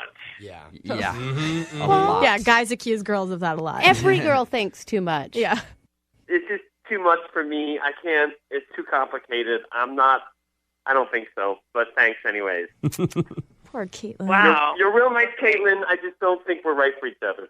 I have a feeling that whatever outfit Caitlin is wearing right now, she's never going to use the phone in it again because it's associated with a bad phone call. Brooke and Jubal in the morning. The guy on the phone for a second date update today is living my dream. Uh-oh. He's a single dad. Wait, And I've what? always wanted to be a single dad. You don't want kids ever. You hate children. But being a single dad is great because you get all the joys of having a kid or whatever, but you only have to do it like every other weekend. Oh, you know? you're talking about like a divorced dad. And then you usually Okay. get a lot of McDonald's. I see. Because that's usually where, you do the meetup to exchange kids and stuff, so you're always getting McDonald's. So it's like children light is what you're saying. Yeah, that's the way to do it if you're going to do fatherhood. That's what I've heard, at least. His name is Kevin. Kevin, what's up? Hey, how you guys doing? Yeah, is Pretty it, good. Is it as romantic as he describes it, being a single dad? Well, I have to say, I do try to throw in some vegetables every once in a while. Oh, yeah. Well, for them, I guess, but yeah. You get McDonald's at least twice a month. That's fun. It's got to be done. It's got to be done or they riot. Your email said that you're a single dad. You don't date very much, so you were really excited to go on this date. Yeah, it's been quite a while, actually. And, I guess I'm out of practice or whatever. I don't really know how to do that anymore, date. So the way I met this girl was pretty cool. I was taking my kids to the Natural History Museum. Good dad. Never mind. Hey, forget what I said about being a single dad. That sounds terrible. It is not. It's dinosaurs and stuff. It's like perfect. Oh, okay, never mind. I'm back on board. Sounds great. my God. All right. So you were at the History Museum with your kids, and that's where you met her? Yeah, because we were part of a tour. Uh-huh. And my kid asked me something about, I don't even remember now, it was something about dinosaurs, and I was searching for the answer, and I couldn't come up for it. And Stephanie, that's this girl's name, she stepped in, and she, completely knew all these answers. And, of course, both of my kids, totally fell for her right there. Yeah. And I thought that was pretty cool. So we got to talking a little bit. And I don't know, I guess flirting. I think it was flirting. Well, I assume if you guys went on a date, it was flirting. Okay, yes, thank you. Yeah. I just don't recognize it. So anyways, so we did start talking, and at the end of our time in the museum, I told the kids to sort of go over there for a minute. Yeah, you distracted them with something shiny. Daddy needs I a moment. did. I said, look at that. Look at those skeletons over there, and I pushed them that way. Yeah. And then Check out those bones over there. Daddy's going to try to get a bone of his own. Oh, going right. on. Hey, whoa. God, how Yeah. long have you been waiting to work in a bone joke? 3 minutes. Uh-huh. But I did tell her, I don't normally do this, but I asked her if she would like to go out with me. That's so cute. Nice. You sound cute, nervous, and it sounds lovely. So I got her number, and we made a plan. And where'd you go? We went to this nice restaurant, and we were having a good time. And then something sort of awkward happened. Okay, how far into the date were you when the awkward thing happened? Well, unfortunately, it was kind of at the beginning because we were waiting for our table at the bar, and we were ordering drinks. And the bartender carded us, which is kind of funny. And you're not 21. You're not of age. So I was flattered, I guess. And he took our IDs, and then he handed them back to us, but he, switched them up. So I had hers. Uh-huh. She had mine. Okay, so what's awkward about that? Because the picture on my ID is, 3 years ago, and I weighed at least 90 pounds more than I do now. Oh, okay. So did it even look like you on your ID? I can barely recognize myself in that ID. Yeah. You know what I mean? I got this big, ugly beard, and it wasn't a good time. Okay. Yeah, totally. Why would that be awkward, though? I mean... Because she sort of looked at it, and then she looked at me, and she was like, is this you? Kind of, and I was like, yeah, and I went into the whole story about how, what was going on, and I don't know. I mean, she just seemed sort of shaken up by that. I mean, I don't look like that anymore. If anything, I would feel like she'd be impressed that you were improving yourself and doing what you needed to do to feel good about yourself. Yeah, me too. And that's generally been the reaction. It's good for you for losing weight and getting healthier again. Yeah. And that actually made her angry, I guess. And I never asked. I mean, I assumed that she was a single mom as well that you met at the History Museum. No. She doesn't have kids, but... Oh. She doesn't have kids. No, she doesn't have kids, but I mean, that was one of the things that I thought was really cool is she seemed really cool with my kids. I mean, she got along with them really well, at the museum, and I'm biased, but my kids are pretty cool, and they were entertaining her, so that seemed like it was not going to be a problem, which is a huge deal. Yeah, right? It would be different if you let her know that you had kids on the date and she didn't know that going into the date. Then you could be like, well, maybe she's not calling back because of that. Right. No, but that's not it. She totally got along with them, so... Cute. So how did the date end? Well, okay. So we finished dinner, and I was walking to her car, and I said goodnight. I had a really great time, and I tried to give her a hug, just a hug. Uh-huh. And she sort of, backed away. Ooh. And backed away from a hug? Yeah. Did she say anything about it? I made some, joke about, what, too fast or something, and she sort of said, yeah. And then she said, well, okay, bye. And then she left. I mean... How dare you think I'd hug you on the first date? I mean, I wasn't going to try to kiss her, but I thought... Anyways, I don't know. I am super confused because, I called her, left her a message, and told her I had a great time. And, I mean, in the back of my mind, I'm thinking, wow, she thinks I'm a creep or something. But I couldn't quite tell, right? So I called her, and I texted her, and there's just nothing. Nothing. No response. No response Dude, at all, and that sucks. It's like your first foray back into dating, and you get denied a hug. I know. It was it started out so great at the museum, and then, so I guess I'm asking you guys, what do you think happened? What is it? I'm super confused. Well, yeah, the dating game has changed a lot. People don't hug anymore. You can get a disease that way. So she's... Is that right? Yeah. Sorry, you didn't know that. We already figured it out. No need to make the phone call. Yep, we're done here. I have no idea what it could be. We'll play a song, come back, call her, and get your second date update, all right? Okay, thank you. Okay, hold on. Moving 92.5. Brooke and Jubal in the mornings. Second date update. If you're just joining us for today's second date update, Kevin is on the phone, and he wants to call a girl named Stephanie. We think the reason Stephanie's not calling him back is because Kevin decided to do the unthinkable in his life and get healthy. Oh, Yeah, lost a bunch of weight, started eating better, feels better than he ever has before, except now, sure, you can run more, but you can't run after love, can you? Can't catch love. Can't run that fast, Kevin. I was trying. Yeah, you got winded, buddy. If you missed the first part, Kevin told us about the date that he went on. They went out and had dinner, and the bartender asked them for their IDs at one point, and he showed his ID, and he looks a lot different in his ID because how many pounds heavier were you? 90. 90 pounds heavier. Substantial. And so he's lost a lot of weight. And after that point, her mood toward him changed. It's almost like she got angry at you. I mean, she didn't get angry. I thought the date went really well, actually, after we got over that initial ID thing. And I thought it was fun until, she refused to hug me at the end. Yeah. Getting shut down for a hug, Yikes. to me, would say she was kind of angry with you about something. Maybe. I guess that's what I need you guys to find out for me. All right, well, I'm going to dial her phone number right now, see if we can get her on the phone and find out what happened, okay? Okay. All right, here we go.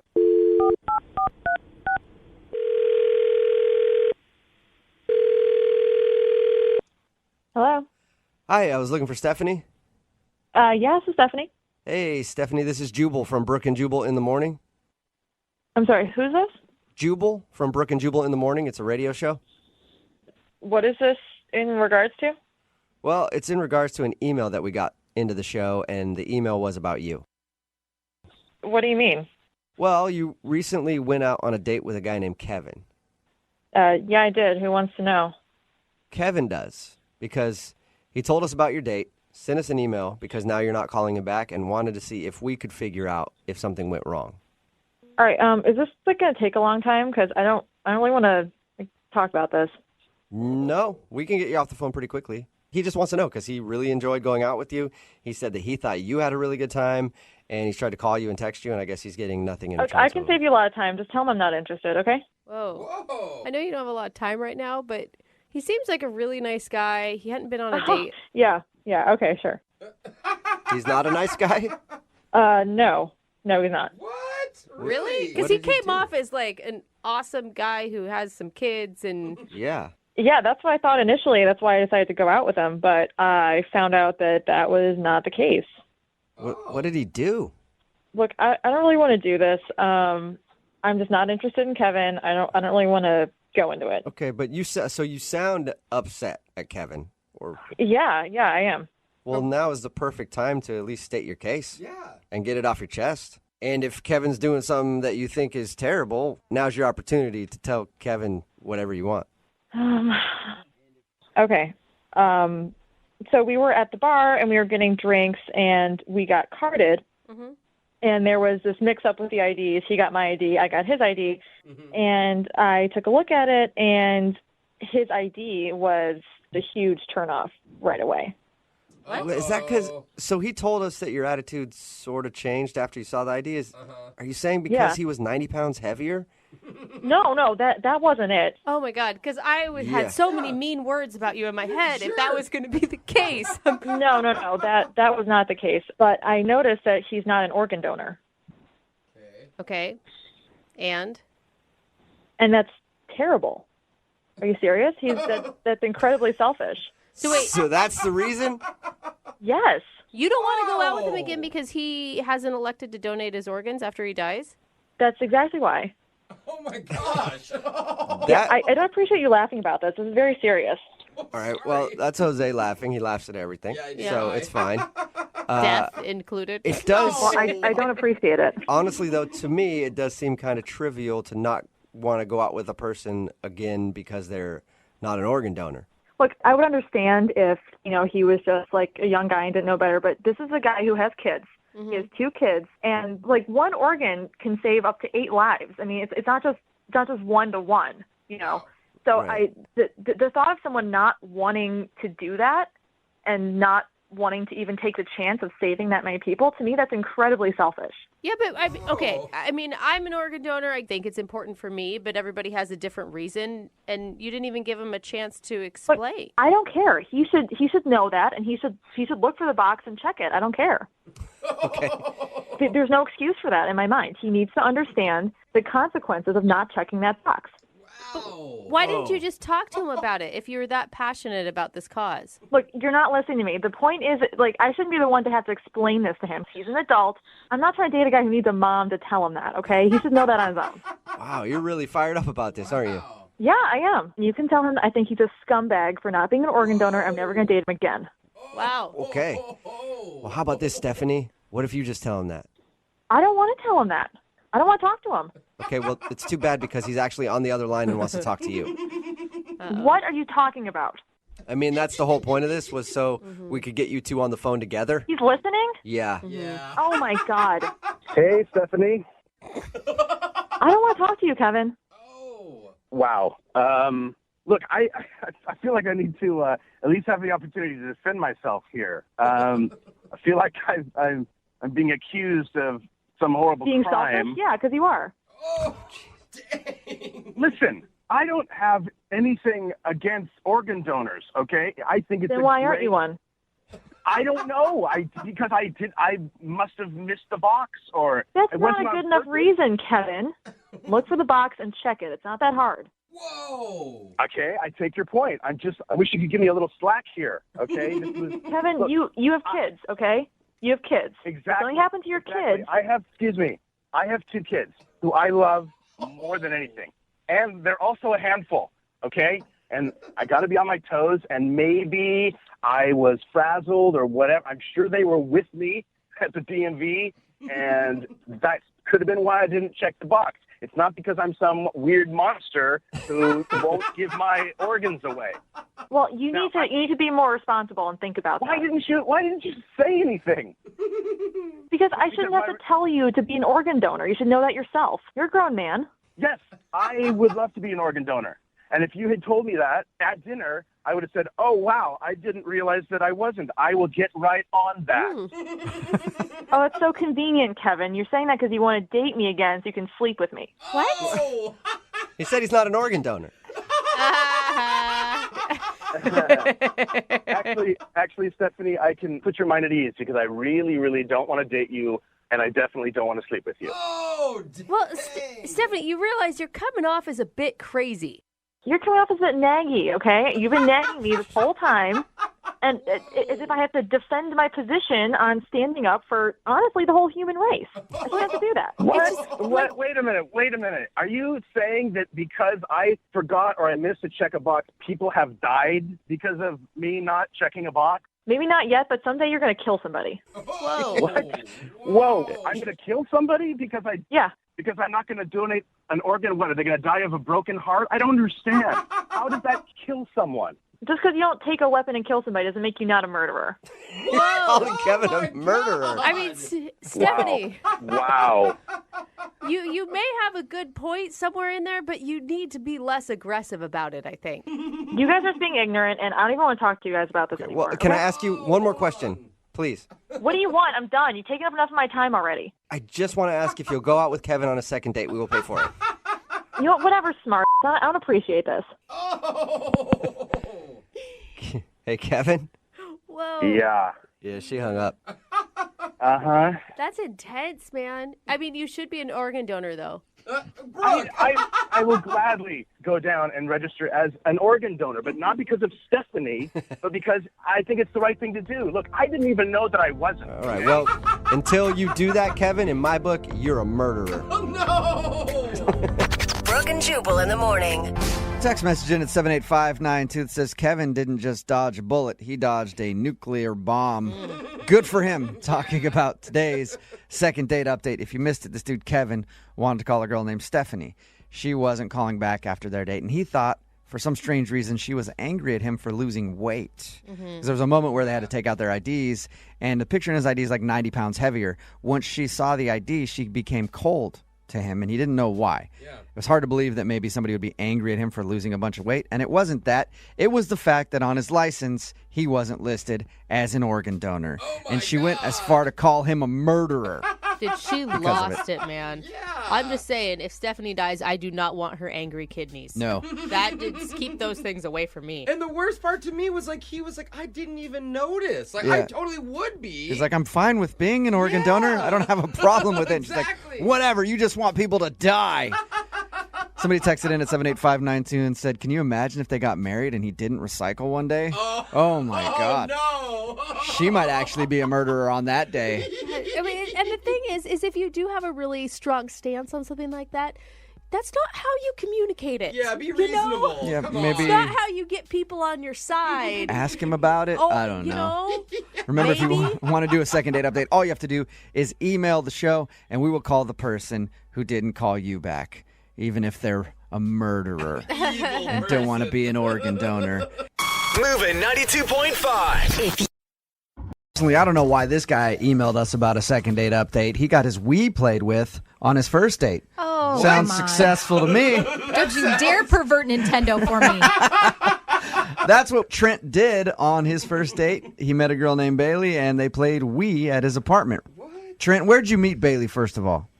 We actually met at the gym. Okay. I had just gone like a couple times to this new place and thought she was hot, so I asked her out. So you just walked up to her while she was working out and said, hey, you want to come back to my place? I got a Nintendo Wii. Yeah. You think this is a workout? Wait till you try out Wii Sports. Hey. Yeah, as awkward as that sounds, pretty much. Yeah. All right. That's cool. Why don't you tell us a little bit about your date then? I mean, I know your email said that you guys got together and played Wii, but give us some more specifics. Yeah, so I just saw she wanted to meet up for a drink. We went to this place that's literally like 2 doors down from my apartment, had a beer, and then asked her if she wanted to come hang out. And so we went to my apartment and played Wii Olympics. Oh, nice. Okay. Yeah, I know that the Wii Olympics thing sounds kind of weird, but I just kind of thought it made sense that we could do something physical together. It also got us in my apartment so that I was kind of in the right. That's a good spot to be in. I know. Hey, let's do something fake outdoorsy together. It eliminates the whole want to go back to my place kind of question that you have to ask. That's true. Exactly. And who won? She actually won most of the time. I mean, is that because you let her win because you were being a gentleman or because you... I wish that were the case, but she's really good at Wii. She actually just beat you at Wii. Okay. Did anything happen on your date that was weird or would give her reason to not call you back? Not really. I mean, it was a lot of fun. We made out a little bit at the end. Now, did you make out in person or did you have like your little Wii... Your little me characters. Your me characters make out. This is the one normal thing, the one normal boy-girl thing that happened. Yeah. Okay. And Trent, can I ask, are you an uber competitive type? I mean, if I'm confident, aggressive enough to ask somebody out at the gym, are you also the type that would smack talk while you're playing Wii? I'm fairly competitive, but I try to let my sense of humor override that. All right. And then after we'd hung out and she was about to leave, she said that it was the best first date she'd ever been on, which I thought was strong. Wow. Yeah, that's usually a good sign. Yeah. So it's cool that she won. So Yeah. you guys played Wii, you made out. What happened after she left? I got the impression she wanted to hang out again. So the next day, I actually went by her office and dropped off some flowers for her. The little message that said... You actually you actually went and stopped by her office and dropped off flowers?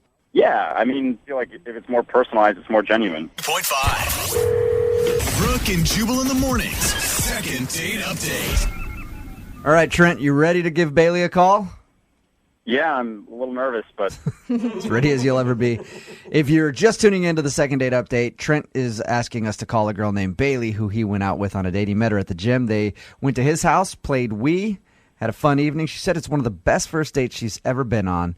The next day, he delivered flowers to her office himself as a show of affection. And he asked if she got the flowers. She simply texted him back, yep. Yeah, I will say, Trent, I thought about it. It's kind of weird that you would go to the lengths of delivering them to her, but then not actually try and drop them off to her.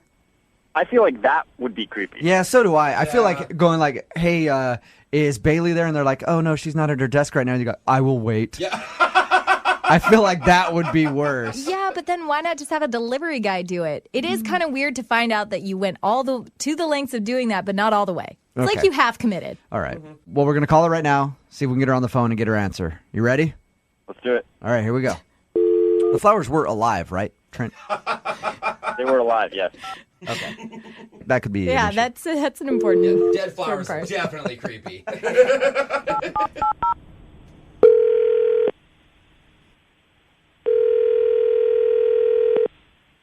Hello. Hi, is Bailey there? Yeah, this is she. Hey, Bailey, how are you? This is Jubal from Brooke and Jubal in the morning. I'm moving 92.5. Okay. What's going on? I'm fine. Just going through some emails. This is a radio station? Nice. Did you get my email that I sent you? I'm not sure what's going on. This is a morning show on Moving 92.5.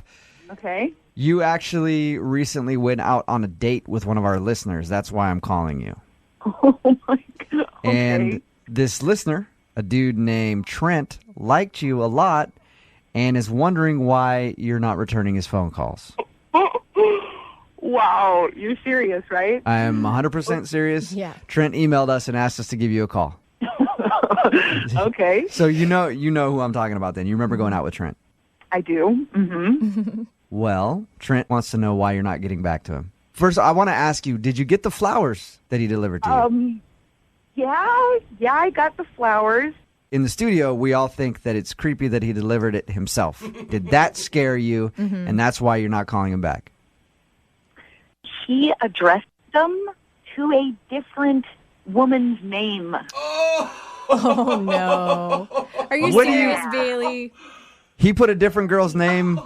Was it like close to your name, like slightly misspelled? Not even remotely. He addressed them to a girl named Eva. Do you mean like the card that he had with the flowers said, "Hey, Eva, it was a great time playing Wii at my place"? Yeah. Bailey, I got a great idea how to get to the bottom of this. Let's ask Trent. Oh. Because he's on the other line right now. Trent, did you get your girls mixed up there? All right. Yeah. Hi, Trent. Hey, let me just be completely honest about this. Okay, I feel like an idiot. I went out with another girl named Eva. We did not play Wii at my house. That was specially reserved for you, I guess you could say.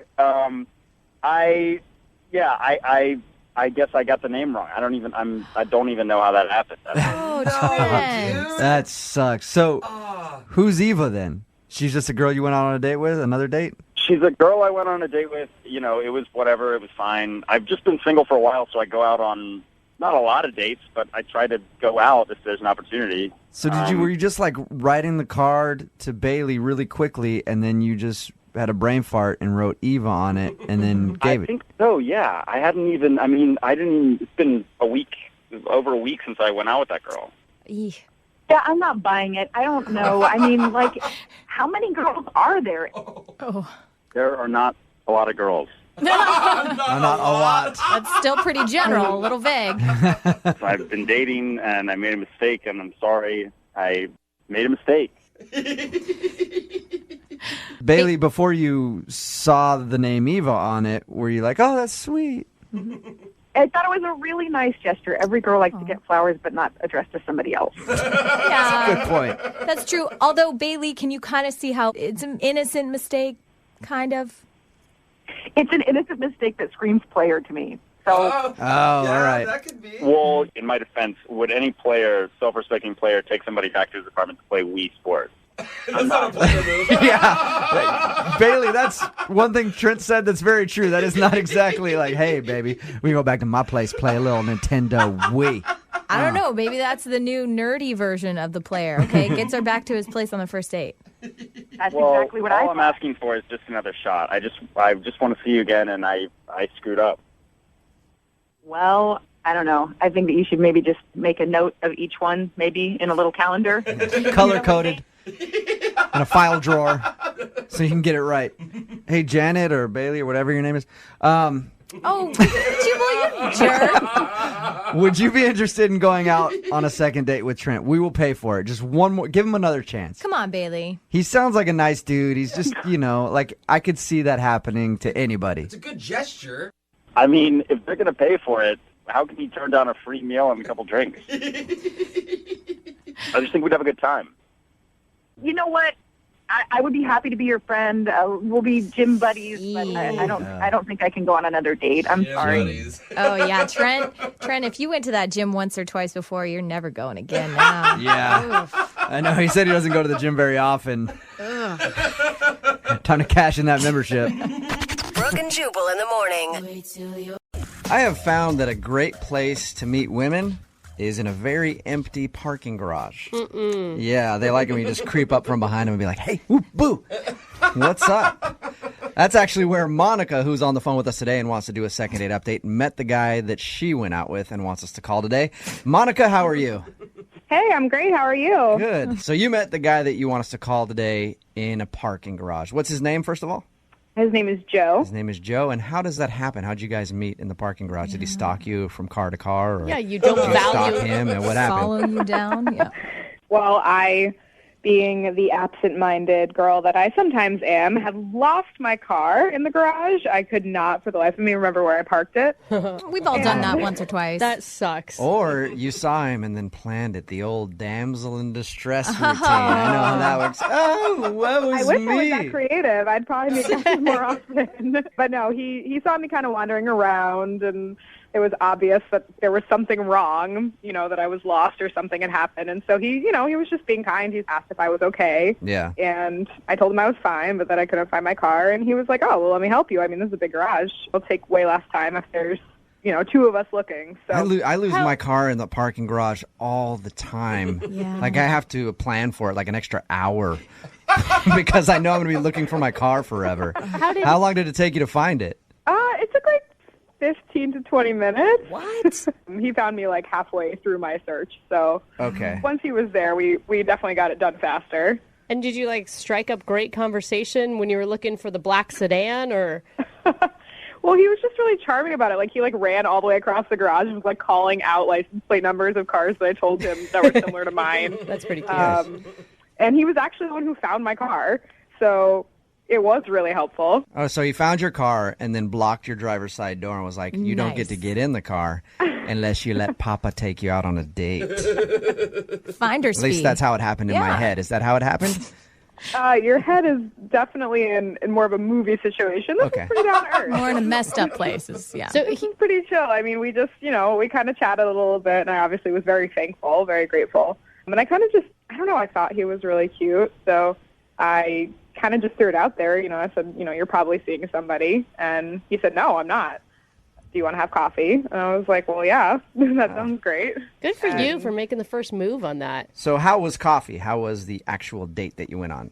Coffee was wonderful. We had so much more in common than I would have expected. We talked a lot, and he made me laugh like crazy. He's very sarcastic, and he calls me out on my stuff. So that was, I like a guy who's honest and who can kind of banter back and forth. And coffee's always like a safe date. Just in case you need to get out quick because it's not going well. Did you guys stay for a while? Yeah, we stayed for like an hour, and I liked that he threw out coffee too, and not like a bar or a drink or something. Yeah, it's a good point. I like that. It seemed like he really wanted to get to know me. Like that's where you go to get to know somebody. You go to a bar or a drink to go home with them. So I thought his intentions were good. So is that all you guys did, get coffee? We just got coffee that day. We were there like an hour, and we're kind of wrapping things up, and I just threw it out there. I said, hey, do you want to see each other again? And he said, definitely. That sounds great. I'll give you a call. You're my hero, Monica. You were the one that approached him to go to coffee in the first place. Now you're approaching him for the second date. Well, and I hope that didn't throw him off. Do you think that could throw a guy off, being too forward? No, we're pretty lazy as a whole, so if you can do any of the work, we'd really appreciate it. And how long has it been since you've heard from him? 2 weeks. 2 weeks. Wow. Any awkward moments on your date at all? I mean, besides the fact that I'm obviously kind of lame and couldn't find my car the first time, second time was great. I mean, we even laughed about that. I don't know. I'm super thrown off because the way that we left things, it was so casual. Yes, I will definitely give you a call. There was no, game playing going on. Right. And have you heard anything from him at all? No, I gave it a week, I was like, all right. So I just threw a text out there hey, I've got some time this week. If you want to plan a day to get together, let me know. Okay. And I heard nothing back, not even I changed my mind, which, at the end of the day, we went on one date, I'm not going to be crushed forever, but I don't know. I need help. I need help figuring this out because if I did something wrong, then I think I have the right to know. Right. And you sound like a confident woman who's somewhat self-aware. I feel that way. Thank you. That's really You're welcome. There you go. That's really nice of you to say. All right. Yeah. What if we call him and he answers the phone and I'm like, hey, is Joe there? And he's like, I can't talk right now. I'm in a parking garage watching this chick who can't find her car. Well, then I will thank you profusely because my radar was way off. Cool. We'll play a song, come back, get him on the phone, and find out why he's not calling you back. All right? Thank you. Okay, hang on. 92.5. Brooke and Jubal in the mornings. Second date update. If you're just joining us for the second date update, Monica is on the phone. She wants us to call a guy named Joe today. They met in a parking garage when she was having trouble finding her car. From that turned into a coffee date. Says that they had a wonderful time. Can't think of any awkward moments. At the end of the date, he even said that he wanted to see her again, but she hasn't heard from him in about 2 weeks. So we're about to call him and find out, is there a reason that he's not calling her back? Monica, I think I figured it out. Okay. I think that you are yet another victim of the parking lot Casanova.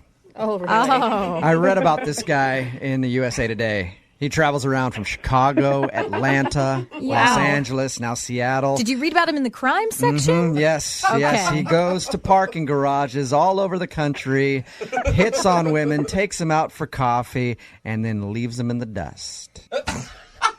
Well, I mean, if I'm going to be the victim of a crime, I guess this is the crime I'd want to be a victim of. That's a good point. And he just left you high and dry. Yep. Didn't even take your panties, did he? What? It was a coffee date. That's usually what he does. That's what the parking lot Casanova does. Everybody knows that. MO. Yeah. According to USA Today. Yes, according to USA Today. But anyway, that's what I think. You're still unsure, obviously, so we're going to call him right now, see if we can get him on the phone and find out why he's not calling you back, all right? Hey, can I speak to Joe, please? Yeah, this is Joe. Who's this? Joe, how are you? This is Jubal from Brooke and Jubal in the Morning. I'm sorry, what? From who? Jubal from Brooke and Jubal in the Morning, the radio program. What's that? It's a radio show. Have you not heard of us? No, right. I haven't. So wait, you're a radio show, a station? Yeah, well, yes, I am not. I'm a person. My name is Jubal. I'm here with the show. It's me, Brooke, Jose, and Lydia. Hey, and Joe. we're calling you because you recently went out on a date with one of our listeners, and they emailed us to see if we could get you on the phone. Okay. And? And Wow. her name is Monica. Wait, Monica called you guys? Yes, she did. She emailed us because she said she went out on a date with you, had a great time. At the end of your date, you even said that you wanted to see her again, but you haven't called her back, and she's tried texting you and calling you. So she wanted to see if we could get you on the phone and find out if there was a problem with Monica. Yeah, there was a problem, which was really too bad because she's a cool girl. Okay, can you tell us what the problem is so that we can let Monica know? I'm confused. Well, to be honest, she said something that I just couldn't look past. And I kind of thought about it afterwards, and I just thought, no, I just can't spend any more time with this girl. What did she say? Well, so I am a new father. I have a 4-month-old daughter. Congratulations. And thanks. Yeah, thanks a lot. But I didn't tell Monica about my daughter when we met in the parking lot. I don't know how much she told you. Yeah, she told us all of that. So she didn't know you had a kid. No, she did not know. She doesn't know. And basically, I don't bring it up right off the bat, that I have a daughter. I'm not with her mother. We had a fast thing. It was kind of a mistake, if you ask me. But, and I look at my daughter and I go, well, it wasn't that big of a mistake because my baby's beautiful. Right. And, I'm taking care of her. I'm doing my thing. So normally I would think like you're not trying to date because you have a 4-month-old, but you went out on a date with Monica, so that's obviously not the case. Yeah. Why aren't you calling her back? I've gone on a couple of dates, actually. And I do this thing. It's I kind of take the temperature of the girl that I'm with. If I see another kid inside of wherever we're at, I'll say something like, oh, look at that kid. Do you like kids? Or something like that. And this little boy came in, and he was with his parents, and I said to Monica, oh, that little boy's cute, or something like that. Mm-hmm. And just to kind of see what she would say. And she said something like, oh, I sure hope he doesn't sit over here. And I was like kind of confused by that. I was like, oh, why? And she was like, well, kids are really loud and, they make a bunch of noise. So she was making true facts. No. She was making true points. Sure, she might have been. But, I could just tell from her tone that she's just not into kids. And I just knew that, I wouldn't be able to just have my daughter around her. Joe, did you ever specifically ask her point blank, do you like kids, don't you like kids? Well, no. I didn't ask her that, but I could just tell from her reaction to the little boy that she probably doesn't like kids, which was just really too bad because she's so awesome. Hey, Joe? Joe, real quick. Since you didn't ask her that question, why don't we actually have you ask her? Because Monica is on the other line listening right now. What? Yep. How did you not tell me that you have a kid? We talked about our families for 20 minutes. That was half of the date. You guys have her on the... She's been listening this whole time. She just talked to you right there, actually. Joe, how did you tell me? I mean, why didn't you say something? Well, first of all, it's a first date, And I don't know. I don't feel the need to bring it up. But what I did bring up, like just trying to ask you, kind of taking your barometer on like how you feel about kids. It was on a clear date, on a nice like date where we were like having a nice conversation. The atmosphere was so quiet and chill, and I obviously didn't want like something interrupting that. That's all I was saying. I was saying that we were enjoying our time and our conversation, and I didn't want to be distracted by anything else. Well, it seemed pretty clear, though, Monica, that you think kids are just like little brats. And, like, I just don't want my daughter to be around that. You know, I can't have her around that. I can't believe you would say something like that. You didn't tell me that you had a daughter. I wasn't being sensitive to the fact that you might have a kid. So, yeah, I gave you an honest opinion about kids in that moment at that coffee shop with that kid who was already, like, screaming about wanting that frosted cookie out of the case. Joe, don't you think that's kind of an unfair barometer? I mean, you probably had the same feeling about kids before you had your own. No, I didn't actually. Like, I've always really loved kids, and I always knew I wanted to have kids. I do mean, like kids. I want kids. You never asked me if I wanted kids. Okay, you know what, guys? Like, this whole thing, you guys laughing in the background, her kind of barking at me, like, this is one of the reasons why, first of all, I don't listen to radio, and the other reason why I didn't call her back, because I didn't want to deal with this, you know? Like, I don't want to deal with any of this, like, negativity and, like, But this is your questioning of own what I'm problem. doing. You didn't say something. You've put yourself in this position. And the fact that you didn't call me back or even say anything like, hey, listen, I don't think this is going to work because you didn't give me a chance. I think this is actually a good sign for everybody involved. First date, and you're already arguing about who wants kids and who doesn't. Which really, to me, says that you guys are perfect for each other and should probably continue this. Joe, would you like to go on a second date with Monica? We will pay for it. No, thank you. I don't need your offer. Thanks a lot, but no thanks. All right. All right. Monica, would you like to try to convince Joe to go out with you? No, absolutely not. Do I seem like a girl who's going to convince some jerk who apparently judges people based on no truth whatsoever?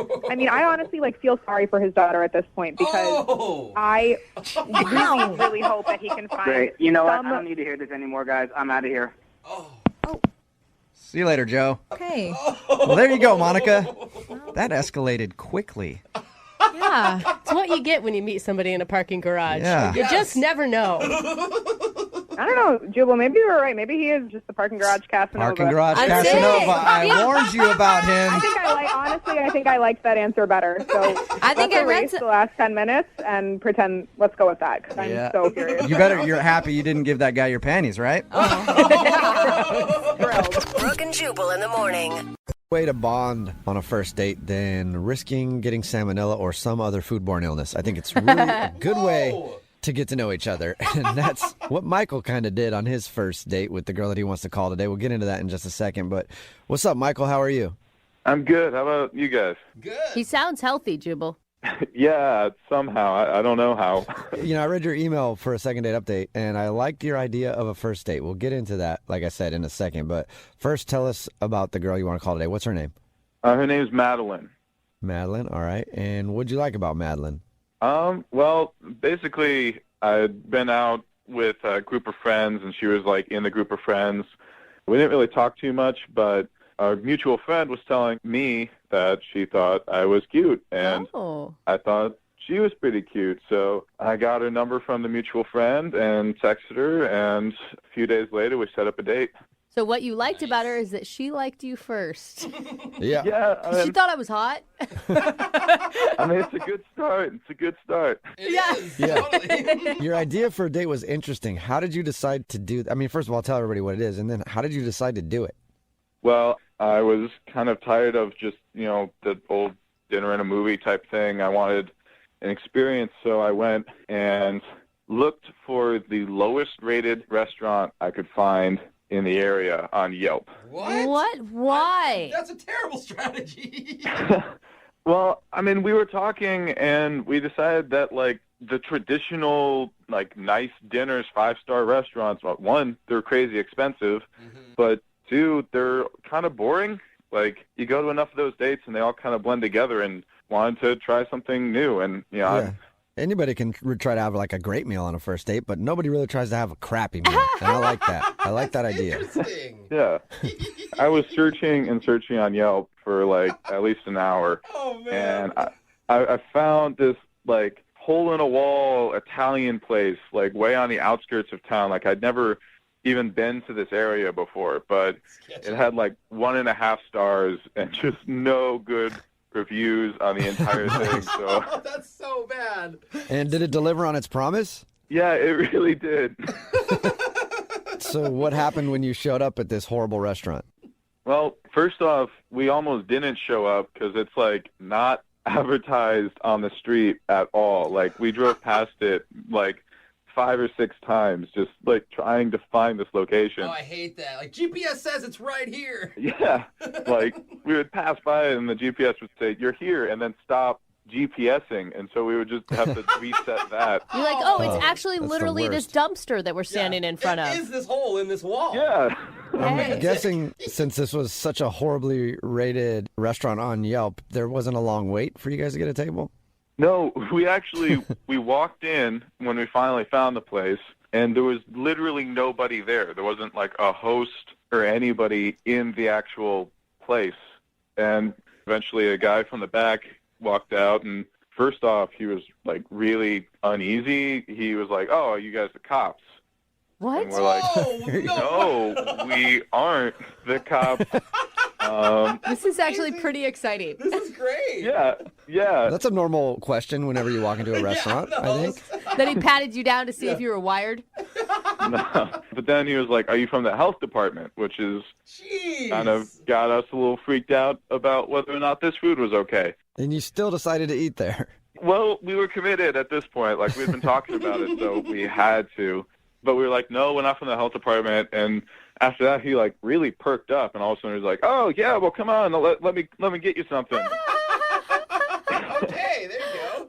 But then we're sitting there and we're looking for what food we want to get, and we mentioned that it's our first date, and so he takes our menus and goes, "Oh, I got the perfect thing." Oh no! That means I got whatever's left in the freezer from whoever hasn't been here in so long. Yeah, so we're sitting there for like a few minutes just wondering what it could be, and he just comes out with a big bowl of spaghetti and meatballs. Oh! And that's it. That was his big surprise, spaghetti and meatballs. Yeah, that was This is the a big specialty. special thing. Apparently he's like proud of the meatballs, like it's some family recipe or something like that, but they were pretty run-of-the-mill. So The heat up ones, the frozen meatballs. Oh, man. So he actually sits down with us at the table. What? So kind of the rest of the meal is us talking to him. That's got to be nice on your first date, getting to know this weird restaurant owner. I'm so happy to just have someone he around. needs to be socialized more, I think. Yeah. So was she into it, or was she annoyed by the end? I mean, I was taking it all in pretty good humor, and I felt like she was laughing along pretty well, but I am calling you guys, so I mean, something went wrong. Did you get a kiss at the end of the evening, or? No, there wasn't really an opportunity to be very romantic, but it felt like we had fun. I thought it was worth continuing getting to know each other, but maybe I'm wrong, I guess. Hasn't really been responding to anything. All right, well, we'll play a song and then come back and get your second date update, all right? All right. All right, hang on. If you're just tuning in for today's second date update, Michael is on the phone, and today he wants to call a girl named Madeline. They actually had one of the worst first dates ever, but on purpose. It wasn't a bad thing. They decided, as a joke, they would find the worst rated restaurant on Yelp and go eat there, and they did, and it was a really weird experience. And then they went to a dive bar after, and you can't figure out why he's not getting a call back. All right, Michael, we're about to dial her phone number. Are you ready to go? Yeah. I'm a bit nervous, but excited. And you thought that, like, maybe the date ended up just being a little bit too much for her? I think so. I can't imagine anything else. I'm afraid I freaked her out, but I remember she was the one who first expressed interest in me, so I'm really in the dark here. Okay. You don't think maybe she got food poisoning and died, do you? Died? Oh, I hope not. Well, she's not calling you back. That's the only thing I can think of is she's got to be dead. The That's what I restaurant always had think, though. 1.5 stars, not 0 stars. Oh, okay. Yeah. Well, I'm going to dial her phone number right now. Here we go, Michael. All right.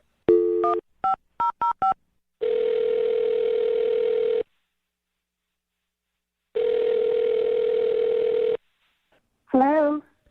Hi, may I speak to Madeline, please? This is she. Hey, Madeline, how are you? This is Jubal from Brooke and Jubal in the morning. I think I made my payment this month already. Are you sure? Because I'm checking my records and I don't see a payment made. No, I mailed it like 2 days ago. I'm not a bill collector or anything else. This is Jubal from Brooke and Jubal in the morning. It's a radio show. Oh. You have some weird bills, Madeline. I'm sorry. I get lots of weird phone calls. If you'd like to submit a payment to me, I would be more than willing to give you my information. You can send a check. No, I give away too much money as it is. So what's up? I'm calling you today because we do a segment on our show called the Second Date Update. That's where if you go out on a date with somebody and then end up not calling them back after, they can email us to get you on the phone and find out what happened. And Michael actually sent us an email wondering if we could get you on the phone and ask why you're not calling him back. Michael? Yeah, that's a pretty heavy sigh there, Madeline. Yeah, I'm a little frustrated with Michael at the moment. Oh. Really? Can you tell us why? Well, it was just one of the most frustrating dates ever. Frustrating? Yes, frustrating. I don't know how else to describe it. Frustrating. He said you guys laughed, you had fun, you connected. Yeah, I really didn't have the opportunity to connect with him because I was like panicking the whole time. You were panicking? Yes. Why were you panicking?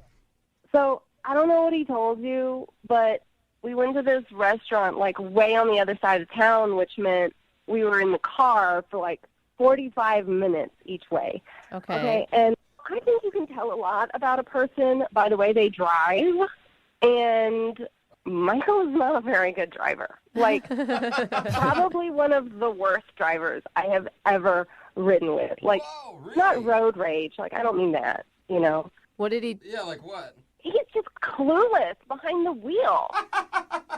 So wait, so he was an aggressive driver? No, not aggressive. Like, the exact opposite. Not aggressive enough. Like jerking on the brakes really hard. Like, I'm like flopping back and forth in the seat when he's braking. Like when we're trying to merge, he slows down instead of speeding up. I swear we almost like hit 3 cars. Yeah, I can understand why you wouldn't want to go out with him again. The people that do that are so obnoxious. You were actually having road rage while in the car with the driver. Basically, I was trying to keep myself under control, but like, my foot's like pressed on the floorboard, like I'm the one driving, like, oh my God. So wait, you liked him outside of that. It's just you can't date somebody who drives like that. I mean, I liked him when I first kind of met him. We were all kind of hanging out with some friends, but I didn't really get a chance to talk to him.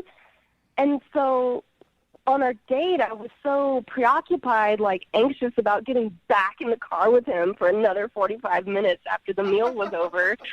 I couldn't think about anything else, And then, like, I don't know, the restaurant guy sat down at the table and was talking. So, I mean, I have no idea if I like him or not anymore. I'm just, like, so terrified of him driving. I mean, it makes sense. If you're going to date somebody, you're going to be in the car with them a lot. No, I mean, it doesn't I guess make you could drive all the time. I don't think it makes sense. It doesn't, like, you really think it reflects who he is as a person. I don't know. If he's that, like, clueless and unaware, what does that mean about the other areas of his life that are not as important as, judgmental. Good question, Madeline. And we should just ask him because he's actually on the other line listening to this conversation and wants to talk to you.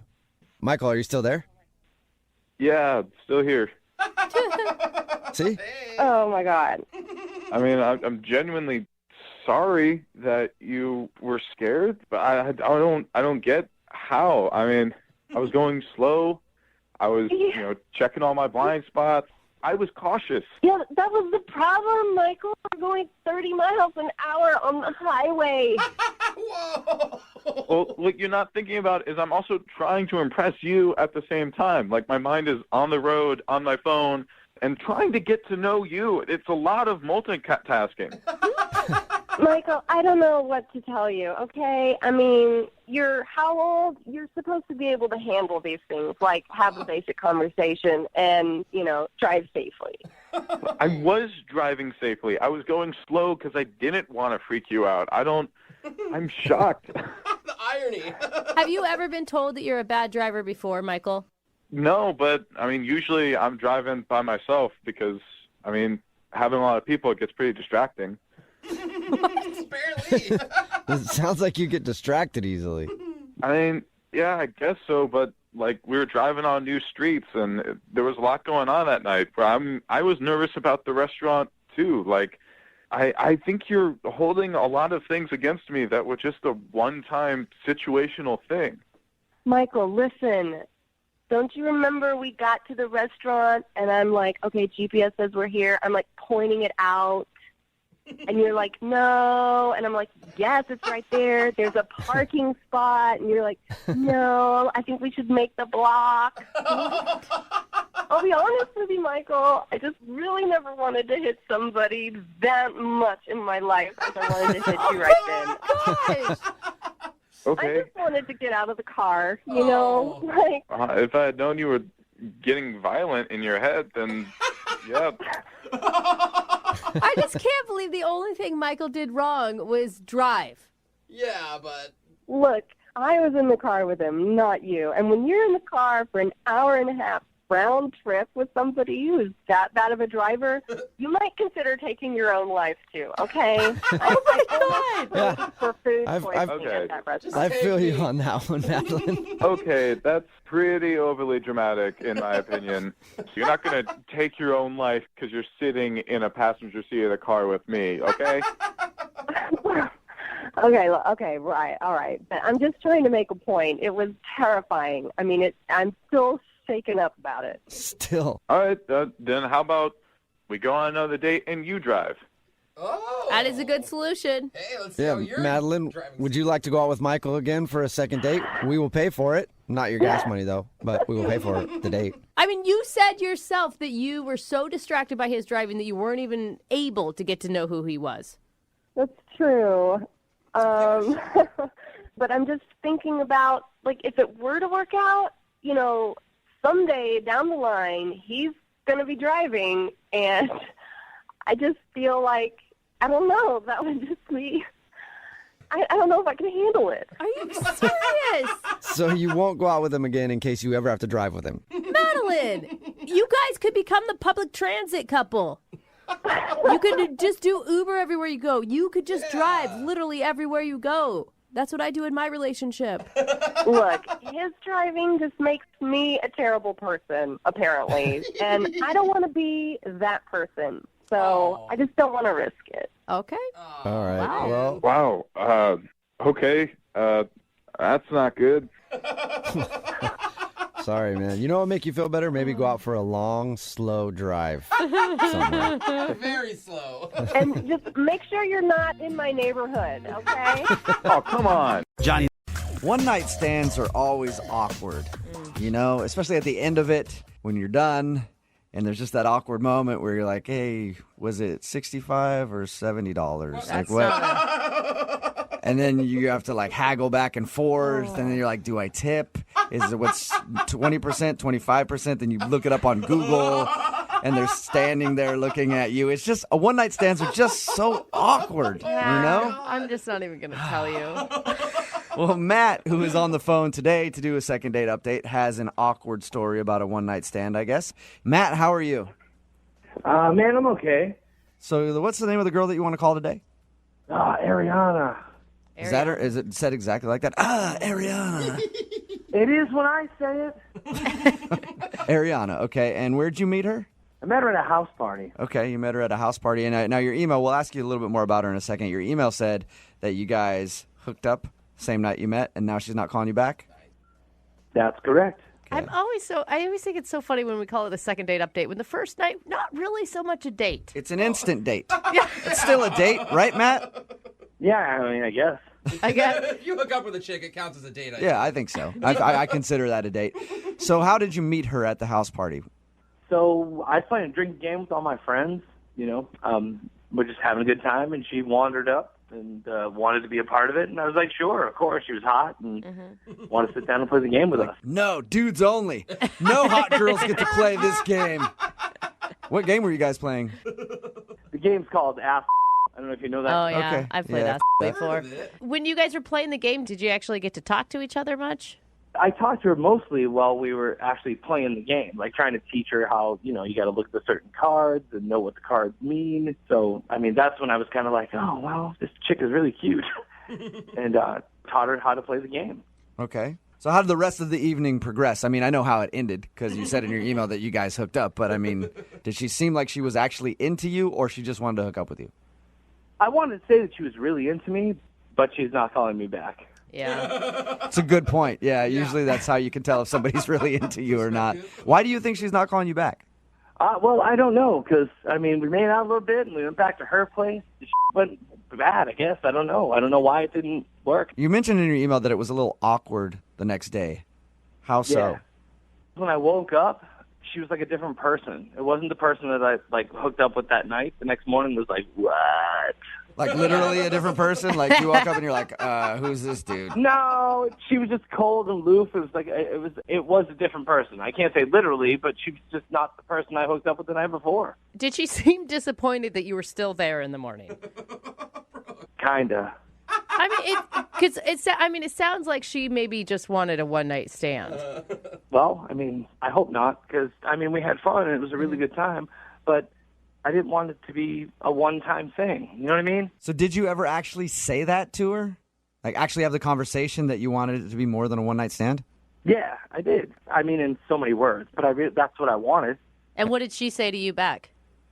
Not much, really. Yeah. That's not good. So you were like, hey, I want more than a one-night stand, and she just like pat you on the head and kicked you out the door, kind of? That's cute. I wish it was that cute. What was the last thing she said to you? Bye. Okay, and how many times have you tried to get a hold of her since this one-night stand? I've been trying for like a couple weeks now, man. Why are you so hung up on this, though? Like, I get that you liked her and stuff. A lot of dudes would be like, sweet, a chick that doesn't want any strings attached. I'm not like a lot of dudes. I'm sensitive, Like I thought this meant something. Did she respond to you at all? Not on the phone, only through text. And she was always like, I'm busy. Hey, at least you're getting a little bit of a response on text. It's not a good one necessarily, but... Why do you think that this would change her mind? I'm not trying to be mean, but she obviously seems like she doesn't want to talk to you. It's like one of the best times I ever had, so why would I not want to have that again? I mean, I guess it can't hurt to try. Well, it may. It could actually hurt, I guess. Yeah. But anyway, what we'll do is we'll play a song, come back, call her, and get your second date update, all right? Thanks, everybody. Moving 92.5. Brooke and Jubal in the mornings. Second date update.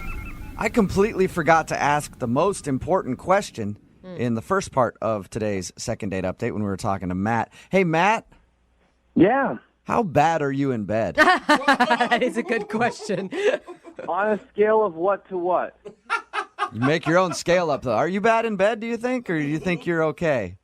I'm not bad. I'm not going to say I'm good either. All right. Hey, that's good. You don't want to, overhype yourself. I feel adequate. Okay. If you're just tuning into the second date update, Matt met Ariana at a house party. They had a one-night stand. The next morning, she was awkward, and he hasn't been able to get her to go back out with him ever since. So I'm just assuming maybe that it was bad, and she was like, I don't want to do that again. All right, man, I'm going to dial the phone number right now, get her on the phone, and get your second date update, okay? Thank you so much. And Matt, you said you're a really sensitive guy. Are you going to be able to handle some harsh criticism? Because that sometimes happens in these second date updates. I have to be honest. I'm going to try. Okay. Hold it together, buddy. It's just one girl. Just remember that, all right? One girl and a lot of other girls listening. Jubal. Who might know who you are. All right. Is this Ariana? Yes. Who am I speaking to? This is Jubal from Brooke and Jubal in the morning. How are you? I don't understand what you mean. Sorry. My name is Jubal. Host a radio show. It's called Brooke and Jubal in the morning. Okay. And one of our listeners emailed us about you, so I'm calling to ask you a few questions. Any idea who might want to get in touch with you? I honestly have no idea. His name is Matt, and you guys recently met at a party, and That was a big So sigh. it sounds to me like you know who Matt is. Holy cow. Yeah, I know who Matt is. Matt talked to us a little bit about meeting you, said that he really liked you and has been trying to get you to go out with him again since you guys had a little one-night stand. But he says just say that you're busy, but you obviously aren't really calling him back and agreeing to go out. Is there any particular reason why? I mean, it just really wasn't a good night, and I don't know. I just honestly wish I could just take it all back. Was it the actual hooking up that was bad, or was it just the experience of being with him that was bad? He said it was. He said that after you guys did it and you woke up in the morning, you seemed kind of like awkward about things. I mean, there was just a specific moment that I can remember that was just not ideal, and it kind of like was really sobering, to be honest. Can you tell us what happened? He really wants to see you again, and he's wondering why you're not calling him back. I don't know. It's really embarrassing, and I don't know if I should say it or not. Embarrassing about you or embarrassing on his behalf? Oh, definitely on his behalf. Okay. If you know you're never going to talk to him again, right? And you know that he set this phone call up because he wants to know what he did wrong, Yeah. then I guess he's willing to be embarrassed. Yeah, I guess you wouldn't call the radio if you didn't want the honest answer. There you go. Well, we were intimate, and if you can call it that, and it was fine. But then in the middle of things happening, his phone rings, and it's like a text, and he like gets up like in the middle of it and like walks across the room. He says, "Hold on a second." Wait, this is while you guys are in the middle of things? Yeah, it's like just getting to the good part, and then just all of a sudden out of nowhere he gets up and he's like, "Hold on." And so I just lay there and I'm like, oh, okay. And he gets up and walks across the room and pulls his phone out of his pants pocket and starts texting someone. In the middle? Yeah, just in the middle. And I'm just like, are you kidding me? Like, you couldn't wait like 20 more minutes? Like, So he took a break in the middle of hooking up with you to check his text messages. yeah. Did you tell him that is like, I mean, so many things. Uncomfortable, rude. No, honestly, like, it was just one of those situations where I just wanted it to be over with. And so after he was texting, he was kind of like, all right, where were we? And I was just... Where were we? All right, I handled up some of it. It was just so uncomfortable. One of my buddies just sent me this hilarious meme. Sorry, I had to text him back, LOL. Are you ready to get this thing back moving again? I know. I'm just like, come on, can you disconnect for like a little bit? Like, come on, like, how... Sorry, I had to check in real quick. What's this apartment complex called? To his defense, you guys were both wasted. I mean, he's obviously not making the best and brightest decisions of his life at that moment. At this point, we weren't even wasted anymore. It was just one of those things where he just got up and checked his phone in the middle of us being together, and it was just so rude and inconsiderate and honestly so embarrassing on his part. That is a way to make a woman feel sexy. I know, definitely. I have never felt more sexy in my life. Yeah, I am so into being with you right now, but I can hear my phone going off. I'm going to check that real quick and then get back to it. You must have been pretty... I know. I would be pissed if somebody checked their phone in the middle of it. I should have updated my Twitter right then while he was doing it. So is that why you were kind of cold with him the next day? Yeah, I just figured if I just don't say much, maybe he'll leave. Yeah. And so he did. He finally left, but it was just, he was super, super, like, clingy the next morning, and, like, I had a really great time. I was like, really? You had a great time? Aren't you curious to find out who he was texting? I mean, honestly, I really don't give a anymore. He's such a blimp on the radar, and I don't really care about him anymore. Well, I'd like to find out, and it's cool because he's actually on the other line listening, so we can ask him. What? Yeah. Hey, Ariana. Hey, Matt. That is awkward, isn't it? Matt, why would you check your phone in the middle of sexual relations with somebody? Some of us have responsibilities beyond just hooking up. How could you have a responsibility at that time of night after a whole night of partying? Well, I have family that depends on me. Like I have a brother who's in trouble financially, and my sister has 2 kids. So when my phone rings, I mean, that's my gut response. I have to go through that. Family man. Yeah, but that can't wait like 20 minutes. You're already out at like 12 in the morning. Like, what do they need? I just don't understand. Hey, Ariana, I apologize if I offended you. It had nothing to do with you at all, really. When my phone goes off, it's like an instinctual trigger. I have to pick it up, and because you never know what's going to happen. Yeah, kind of. What? I guess.